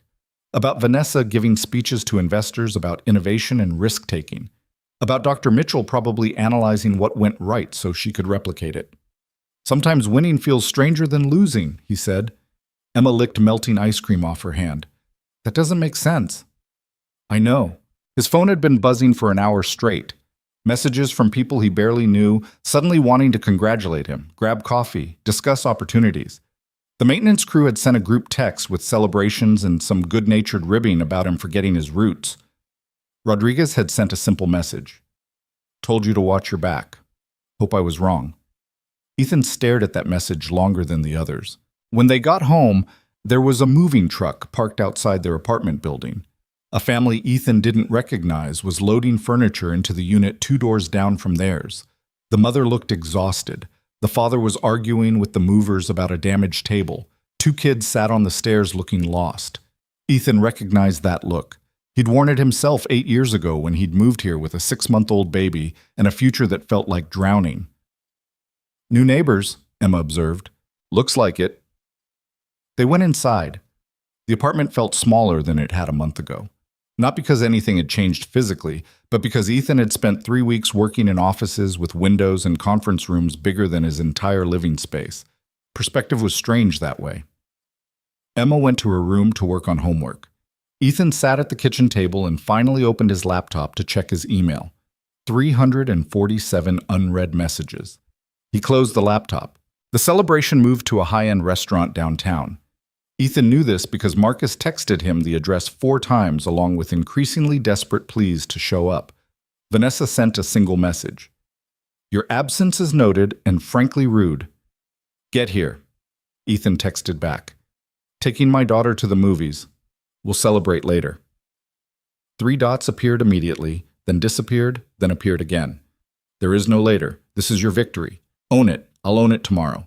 He took Emma to see an animated movie about a robot who learned to feel emotions. Emma cried during the sad parts. Ethan did too, though he pretended he didn't. Afterward, they got pizza from the place with the torn booth seats and the owner who always gave Emma extra Parmesan cheese. "This is better than a fancy party, right?" Emma asked.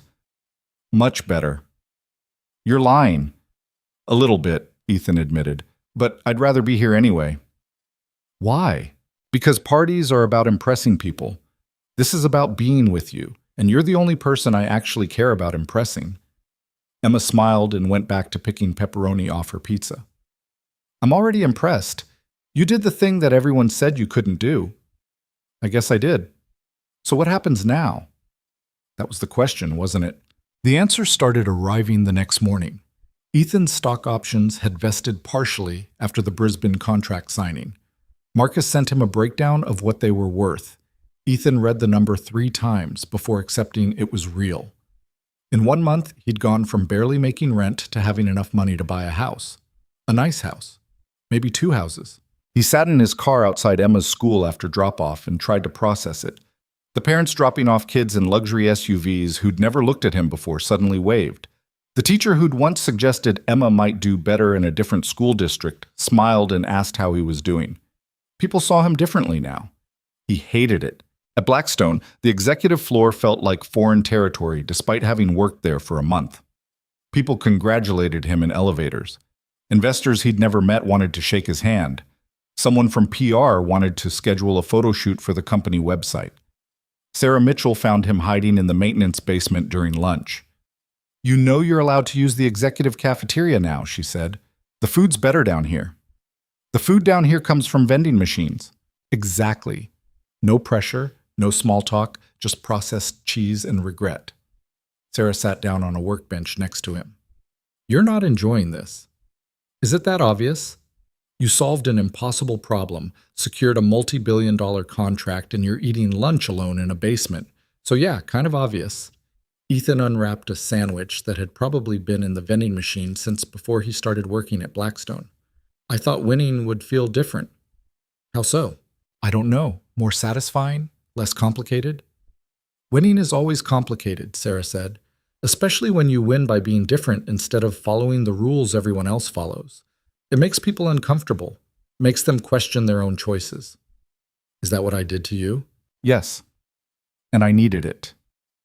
Sarah pulled out her own lunch, something healthy and homemade that made Ethan's vending machine sandwich look even more depressing. "I've spent 10 years believing success required following a specific path. Then you show up and blow up that entire belief system in 3 weeks." "I didn't mean to." "I know. That's what made it worse." She took a bite of her salad. "But also better, because it forced me to realize I'd been confusing credentials with competence, and that maybe the way I learned to solve problems isn't the only way." "You're being remarkably understanding about this." "Don't get used to it. I'm still competitive and I still think you're reckless, but I also respect what you did." Sarah stood up. "Vanessa's looking for you, by the way. Something about a new project." "Of course there's a new project." "That's how it works up here. You don't get to rest on success. You get to stress about the next impossible thing." She left. Ethan finished his terrible sandwich and wondered if he'd made a mistake accepting this life. Vanessa found him 20 minutes later, still in the basement. "Why am I not surprised you're hiding down here?" she said. "I'm not hiding. I'm eating lunch." "You're hiding." Vanessa looked around at the concrete walls and exposed pipes like she was studying an alien landscape. "You know, I used to eat lunch alone in bathrooms when I was starting out. Couldn't afford the cafeteria. Didn't want people to know I was broke." "Why are you telling me this?" "Because I recognize the look you're wearing, the one that says you're wondering if you made a terrible mistake." Ethan didn't respond. Vanessa sat down across from him, somehow making a dirty workbench look like a boardroom chair through sheer force of presence. "The Brisbane project is getting attention. Other cities want similar systems. Singapore, Dubai, Toronto. We're looking at expansion that could be worth $50 billion over the next 5 years." "That's good." "It is. And it's also terrifying because the whole thing is built on your solution. If you can't replicate that success, then it all falls apart." "Then we find a different approach," Vanessa corrected. "That's the part I'm trying to learn. Failure isn't fatal. It's just expensive and embarrassing." Is there a point to this conversation? The point is I'm offering you a promotion. Vice President of Systems Innovation. Double your current salary. Full executive benefits. Your own team. Ethan stared at her. I've been here 5 weeks. And you've accomplished more in 5 weeks than most people accomplish in 5 years. I got lucky. No. You saw a problem differently than everyone else and had the courage to pursue a solution that didn't make sense on paper. That's not luck. That's vision. I don't want to be a vice president. Vanessa blinked. I'm sorry. What? I don't want the promotion. The job I have now is already more than I know how to handle. Adding executive responsibility on top of that, I'd fail. Spectacularly. You don't know that. Yeah, I do. Because I'm good at solving problems, not managing people. I'm good at seeing patterns, not navigating corporate politics. Give the VP position to someone who actually wants it. Someone who went to business school and understands how executive leadership works. Like Sarah? She'd be better at it than me. Vanessa was quiet for a long moment. You know what makes you different from every other person I've offered a promotion to? What? You're the first one to turn it down. She stood up. Fine. No VP position, but I need you to lead the expansion projects. Your own terms, your own team, your own schedule, just you doing what you do best. Which is what exactly? Solving impossible problems while everyone bets against you. Vanessa walked toward the stairs, then paused. And for what it's worth, I think you'd be a better VP than you believe, but I respect your choice. After she left, Rodriguez appeared from the machine shop. Overhead that whole conversation, he said. You were eavesdropping. These walls are thin, sound carries. Rodriguez picked up a wrench and examined it like it held the secrets of the universe. You really turned down a VP position? Yeah. You're an idiot. Probably. Why'd you do it? Because I know my limits. And I know what happens when you push past them because someone tells you you should. Rodriguez nodded slowly. Your dad teach you that? He taught me a lot of things. That was one of them. He'd be proud of you, you know. What you did with Brisbane. The words hit harder than Ethan expected. He had to look away to keep his composure. Thanks. But he'd also tell you that you can't stay in the basement forever. Eventually you have to decide who you want to be. I know who I am. Do you? Because from where I'm standing, you look like someone caught between two worlds. Can't go back to being invisible. Won't step fully into being visible. That's not a sustainable position. Rodriguez left him with that thought. The expansion project started 3 weeks later. Singapore sent a team to meet with Ethan. Dubai scheduled video conferences at hours that made his sleep schedule a disaster. Toronto wanted modifications to the Brisbane system that would require months of development. Ethan built his team carefully. He brought in Sarah as lead researcher, Marcus as infrastructure specialist. 3 younger engineers who reminded him of himself. Smart, hungry, uncredentialed in ways that mattered. They worked out of Conference Hall 3, which had been converted into a permanent workspace for his team. The same room where everyone had laughed at him 3 months ago. Emma noticed the change in him. She didn't say anything directly, but her questions got sharper.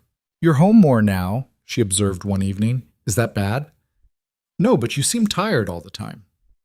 Managing people is exhausting. Then why do it? Because the problems I'm solving are too big for one person. Emma thought about this while working on her latest school project, something about ecosystems and food chains. Mrs. Chen says you're famous now. Mrs. Chen exaggerates. She showed me an article about you. It said you revolutionized urban infrastructure. I helped solve a transportation problem. That's not the same as revolutionizing anything. The article said you're a genius.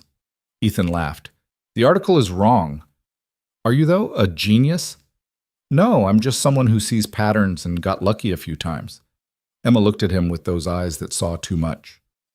Do you like your job? The question caught him off guard. That's complicated. No, it's not. Either you like it or you don't. I like solving problems. I don't like the politics that come with it. Then quit the politics part. It doesn't work that way. Why not? Why not indeed?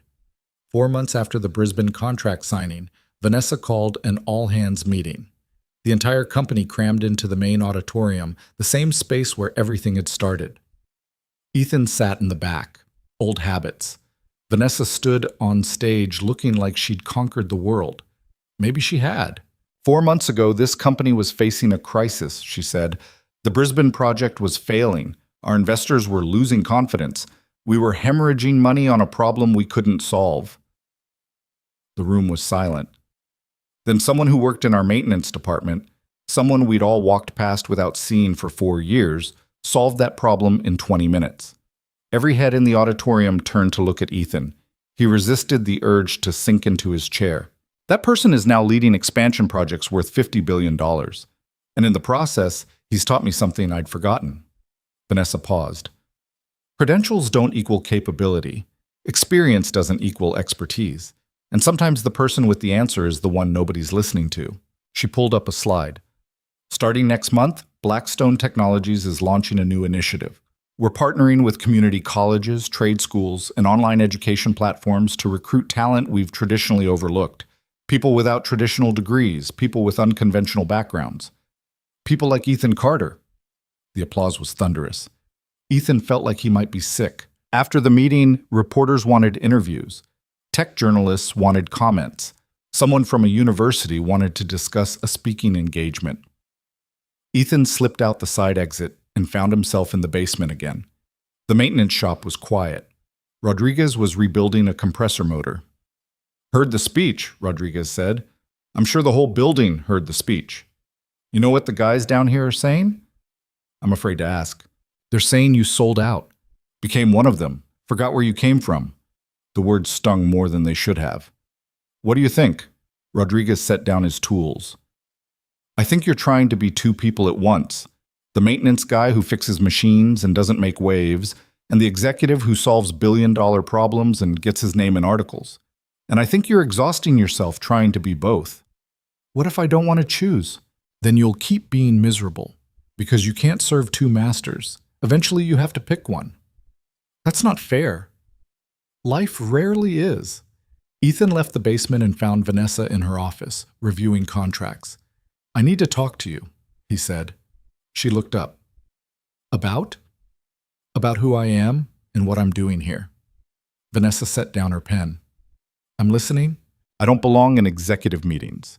I don't belong in photo shoots or press conferences or university speaking engagements. I'm good at solving specific technical problems. That's it. That's all I am. That's all you think you are.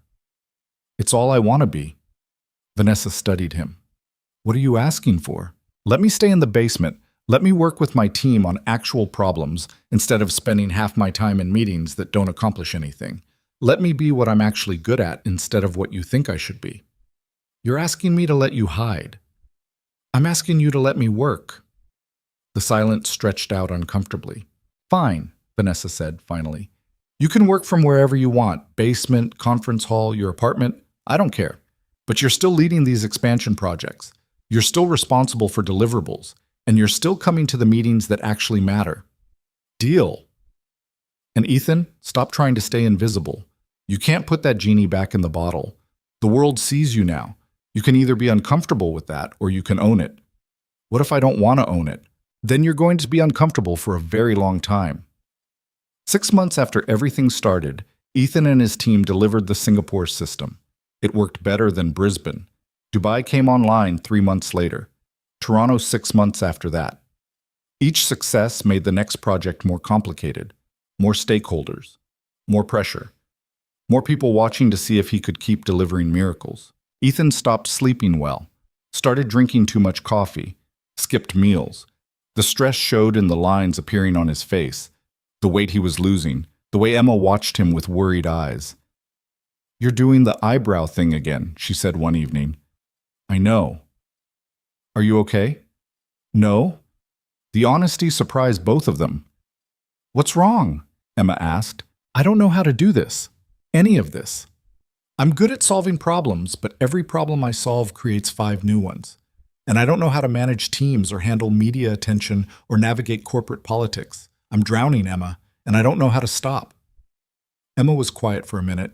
Then she said, Remember when I tried to do my science project all by myself, and it was a disaster? Yeah. And you told me that asking for help wasn't the same as failing. It It was just being smart about knowing your limits. I did say that. Maybe you should take your own advice. Out of the mouths of 8-year-olds. The next morning, Ethan walked into Vanessa's office without an appointment. I need help, he said. What kind of help? I need someone to handle the business side of these projects. Someone who understands contracts and stakeholder management and all the things I'm terrible at. I can do the technical work, but I can't do everything. I'll assign you a project manager. I need more than a project manager. I need a partner. Someone who can handle everything I can't. Vanessa thought about it. What about Sarah? Sarah's perfect for technical leadership, but she's not suited for business management either. Then who? Ethan took a breath. What about you? Vanessa stared at him.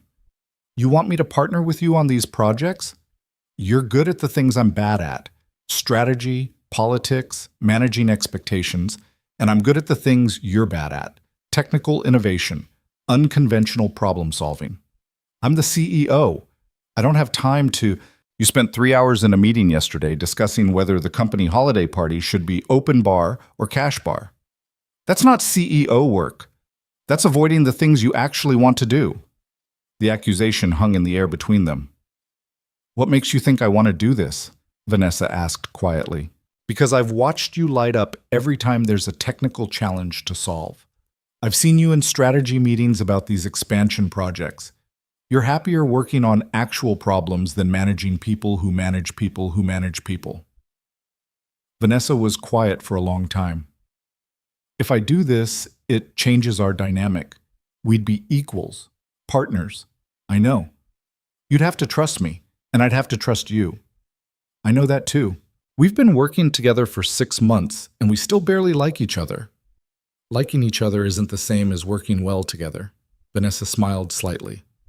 Fair point. She stood up and walked to the window. You know what the board will say?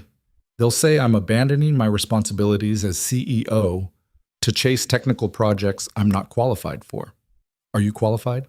I have a degree in electrical engineering.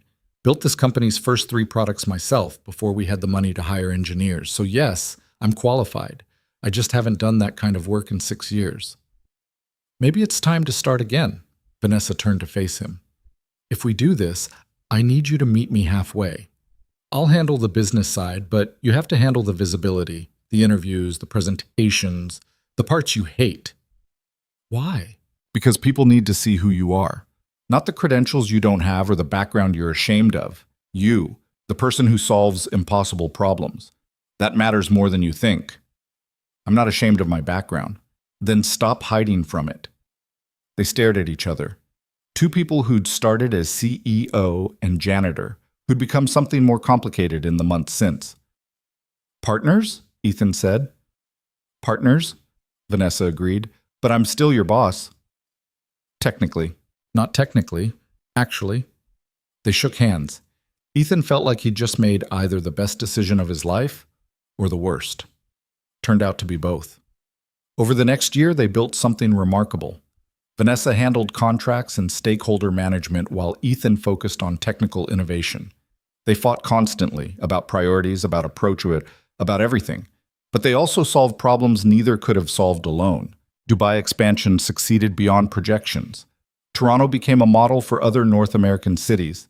Singapore's system was adopted by 3 neighboring countries. And slowly, without quite meaning to, they became friends. It happened in small moments. Vanessa showing up with coffee when Ethan had been working all night. Ethan explaining technical concepts in ways that made Vanessa laugh.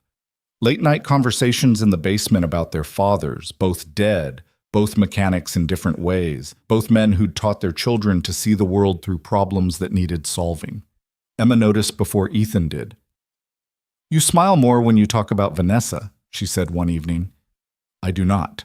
You totally do, and you do the eyebrow thing less. That's because work is less stressful. That's because you like her. She's my business partner. Dad, I'm 9 years old and I can see what you refuse to see. 9. When had Emma turned 9? The anniversary of that first night in the auditorium arrived without fanfare. Ethan was in the basement working on the Sao Paulo system when Vanessa found him. 1 year ago today, you called me out in front of 300 people, she said. I didn't call you out. I muttered to myself, and you heard it. You challenged everything I thought I knew about how success works. I was trying not to get fired. Vanessa sat down next to him. I've been thinking about that night a lot lately, about who I was and who I've become. And I was miserable. Successful, but miserable. I'd built this company into something worth billions, and I hated every minute of it. The meetings, the politics, the constant pressure to be the smartest person in the room. You don't have to be the smartest person in the room. You just have to hire the smartest people. Took me 6 years to figure that out. Took you about 6 seconds. They sat in comfortable silence. The kind of silence that only happened between people who'd stopped trying to impress each other. Can I ask you something? Vanessa said. Sure. Do you regret it? Taking this job? Leaving maintenance? Ethan thought about it honestly. Sometimes. The maintenance work was simpler. Nobody expected brilliance. Nobody watched every move. I could just fix things and go home. But I also spent 4 years invisible. And invisibility is safe, but it's also lonely. And it teaches you that your value is measured by how little space you take up. He looked at her. I don't want Emma growing up thinking she has to make herself small to be acceptable. She's lucky to have you. I'm terrified I'm screwing her up. That's how you know you're a good parent. Bad parents never worry about that. Vanessa stood to leave, then hesitated. We're having a team dinner tomorrow night to celebrate the Sao Paulo contract. You should bring Emma. To a work dinner? To a celebration. She's part of this too. She's the reason you fight so hard to succeed. The dinner was at a restaurant that didn't have torn booth seats. Emma ordered something she couldn't pronounce and loved every bite. The team treated her like an equal, asking her opinion on things, listening when she talked. Sarah sat next to Emma and spent 20 minutes explaining parallel processing using napkins and salt shakers. Emma understood it faster than most of the engineers had. Your daughter's brilliant, Sarah said to Ethan later. I know. She should consider engineering when she's older. She should consider whatever makes her happy, even if it's not engineering. Especially if it's not engineering. Vanessa gave a speech thanking everyone for their work. Then she did something unexpected. She thanked Ethan not for his technical brilliance, but for teaching her that success and happiness weren't the same thing. A year ago, I would have sacrificed anything for this company, she said. My health, my relationships, my own values. I thought that's what success required. Then Ethan showed me that the best solutions come from people who haven't sacrificed their humanity for their careers. After dinner, Ethan and Emma walked to the car. It was a new car, or new to them anyway. Certified pre-owned, with actual working air conditioning and no rust spots. Did you have fun? Ethan asked. Yeah, your friends are nice. They're colleagues. They're friends. You're just afraid to call them that. They drove home through city streets that looked different at night. Familiar, but transformed. Dad? Emma said. Are you happy now? The question surprised him. Why do you ask? Because you used to do the eyebrow thing all the time. And now you don't. So either you're happy or you're just tired of being worried. Maybe both. That's not an answer. Ethan thought about it honestly. About the stress and the pressure and the constant feeling that he didn't quite belong. But also about solving problems that mattered. About having a team that respected him. About Vanessa becoming someone he actually looked forward to seeing. Yeah, he said finally. I think I am happy. It's complicated and messy and nothing like I expected, but yeah, I'm happy. Good, Emma said. You deserve to be happy. So do you. I am happy. I've always been happy. You're the one who needed to catch up. They got home to find their new neighbors on the porch. The mother was trying to calm a crying toddler while the father wrestled with a broken stroller. Ethan recognized that look too. The exhaustion, the frustration, the feeling that everything was falling apart. Need help? He asked. The father looked up, surprised. You know anything about strollers? I know about things that break when you need them most. He spent 20 minutes fixing the stroller while Emma entertained the toddler. Turned out the family had just moved from across the country. New jobs, new city, no support system yet. How did you do it? The mother asked. Move here alone with a kid? Barely, Ethan admitted. I worked nights, slept during the day, made a lot of mistakes, but we figured it out eventually. When does it get easier? I'll let you know when it does. The mother laughed, surprised. Everyone else tells me it gets easier. Everyone else is lying to make you feel better. It doesn't get easier. You just get better at handling it. That's either really honest or really depressing. Both, Ethan said, but also true. He gave them his number, told them to reach out if they needed anything. The kind of help nobody had offered him 8 years ago. Back inside, Emma was getting ready for bed. That was nice, she said. Helping them. Yeah. Is that what you do now? Help people? I solve problems. Sometimes that's the same thing. And sometimes? Sometimes solving the problem is easy. Helping the person is harder. Emma hugged him goodnight. I'm proud of you, Dad. For what? For becoming the person you needed when you were scared. She went to brush her teeth. Ethan stood in the hallway, trying not to cry. 2 years after that night in the auditorium, Blackstone Technologies had implemented Ethan's systems in 43 cities across 6 continents. The company's value had tripled. Ethan's stock options had made him wealthy in ways that still didn't feel real. But more importantly, he'd changed how the company thought about talent. The initiative Vanessa had announced recruited over 200 people from non-traditional backgrounds. Some succeeded, some didn't.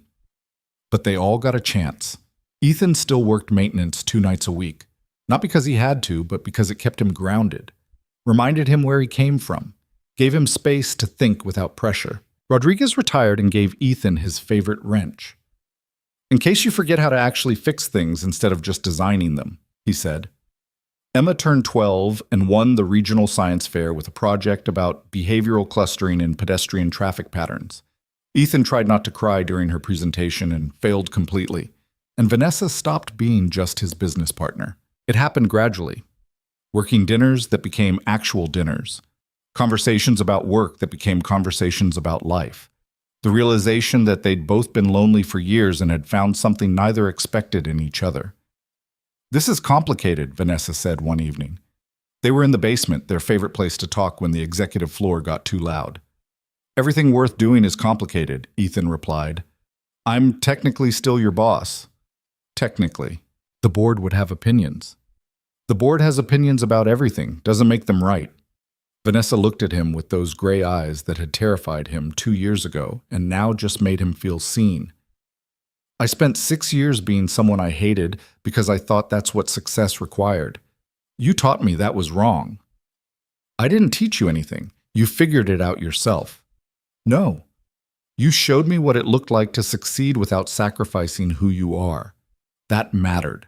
I sacrificed plenty. Ask Emma about all the nights I wasn't there. But you came back. You kept showing up. You didn't let the work turn you into someone she wouldn't recognize. Vanessa paused. That's harder than it sounds. Everything's harder than it sounds. They sat in comfortable silence, the kind built over 2 years of fighting and failing and succeeding together. My father would have liked you, Ethan said eventually. Mine would have thought you were crazy. No credentials, no business plan, just brilliance and stubbornness. He'd be right. I am crazy. We both are, Vanessa said. That's why this works. 3 years after that night in the auditorium, they moved Blackstone's headquarters to a new building. Ethan insisted on designing the maintenance levels himself. Made sure they had good lighting, comfortable break rooms, equipment that actually worked. Made sure the people who kept the building running weren't invisible. Emma was 13 and already talking about college. She wanted to study behavioral psychology and urban planning, wanted to understand why people made the choices they did. Wonder where she got that from, Vanessa said, amused. No idea, Ethan replied. The anniversary of that first night arrived. This time, Vanessa insisted on marking it properly. She gathered the original team in Conference Hall 3, the same room where everything started. 3 years ago, she said, I was CEO of a company worth $8 billion. I had everything I thought I wanted, and I was more miserable than I'd been in my entire life. The room was silent.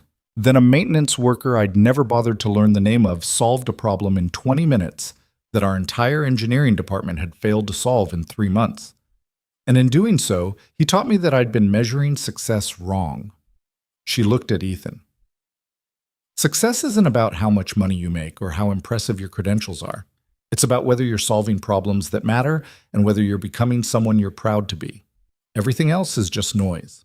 Marcus started applauding, then Sarah, then the entire room. Also, Vanessa continued, Ethan and I have an announcement. Ethan stood up, suddenly nervous. They'd talked about this, agreed it was time, but saying it out loud made it real. Vanessa's stepping down as CEO, he said. Sarah's taking over. Vanessa and I are starting a separate division focused on urban infrastructure innovation. We'll still be part of Blackstone, but operating independently. The room erupted in questions. Vanessa held up a hand. I spent 6 years building this company. I'm incredibly proud of what we've accomplished. But I'm also ready to get back to actual engineering, to solving problems instead of managing people who solve problems. She smiled. Turns out I'm much better at building things than running companies. After the announcement, people congratulated Sarah, asked questions, made plans. Ethan slipped away to the basement, found his old cleaning cart still in the maintenance shop. The left wheel still squeaked. Vanessa found him there. Sentimental? She asked. Maybe. Regretting the announcement? No, just thinking about how strange it is. 3 years ago, I was invisible. Now I'm starting my own division. You were never invisible. People just weren't paying attention. That's the same thing. No, it's not. Invisibility suggests you weren't there. You were always there. We just didn't see you. Vanessa sat down next to him. That's on us, not you.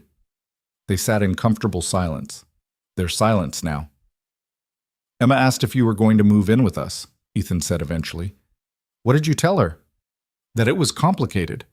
It doesn't have to be. You're sure about this? About us? About everything? Vanessa took his hand. I'm sure that 3 years ago you challenged everything I thought I knew about success. I'm sure that working with you has made me happier than I've been in a decade. And I'm sure that Emma deserves to see what it looks like when two people figure out how to build something together. That's not exactly a declaration of love. I'm not good at declarations. I'm good at building things, and I want to build this. With you. That works, Ethan said. They sat in the basement where it had all started, where a maintenance worker had spent 4 years invisible before becoming visible, where a CEO had hidden from the parts of herself that actually mattered. Above them, the building hummed with people doing important work.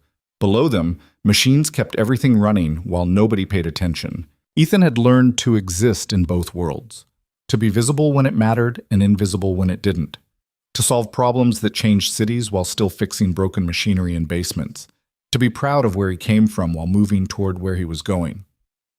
That night he picked Emma up from school. She immediately knew something was different. You're doing a thing with your face, she said. What kind of thing? A happy thing. It's weird. I'm not used to it. Get used to it, Ethan said. Vanessa and I are starting our own division, and she's moving in with us, if that's okay with you. Emma was quiet for a minute. Then she said, Is she going to try to be my mom? No, your mom is your mom, even though she's not here. Vanessa is just Vanessa, someone who cares about you and wants to be part of our family. Okay? That's it? Okay? What else am I supposed to say? I like Vanessa. She's smart. She makes you happy. And she helped me with my science fair project without being condescending. Emma paused. Plus, she has good taste in ice cream. That's your criteria? Ice cream? It's an important criteria. They drove home through streets that had become familiar, past the school where Emma had grown up, past the apartment where they'd started, past Blackstone Technologies where everything had changed. Dad, Emma said, do you think Mom would be proud of you, of what you've become? The question caught him off guard. I don't know. Maybe. I think she would be.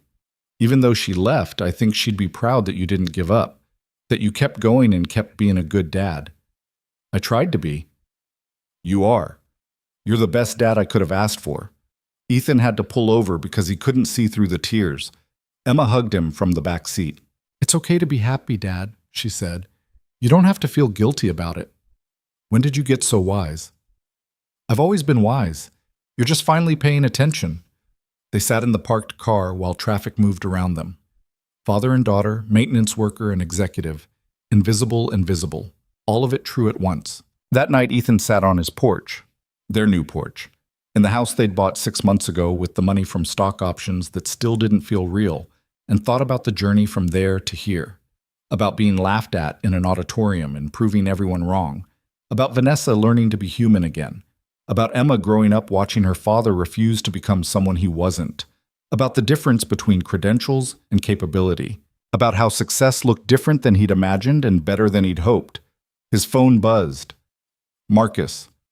Heard about the new division. Congrats, man.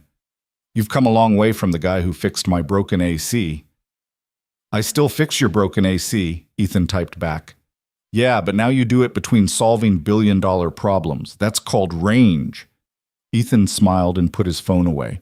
Vanessa pulled up in her car, still the same expensive car she'd driven 3 years ago, but now it looked less like armor and more like just a car. Emma asleep? She asked. Yeah, she's excited about you moving in. Says you have good taste in ice cream. High praise, sir. The highest. They sat together on the porch watching the neighborhood settle into evening. The new neighbor's kids were playing in the yard. Someone was grilling somewhere. Normal sounds in a normal neighborhood. Do you ever miss it? Vanessa asked. The invisibility? Sometimes. It was simpler. But I think Emma was right. I've always been wise. I was just afraid to show it, afraid of what would happen if people actually saw me. And now? Now I'm still afraid. But I'm doing it anyway. That's called courage. Or stupidity. Both, Vanessa said. That's why it works. They sat in comfortable silence, building something together. Not perfect, not smooth, but real and honest, and theirs. Inside, Emma's light was still on, probably reading past her bedtime again.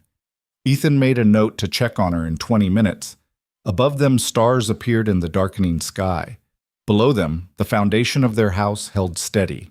And somewhere between invisible and visible, between maintenance worker and executive, between who he'd been and who he was becoming, Ethan Carter finally felt like himself. Complicated, messy, imperfect, but enough, more than enough.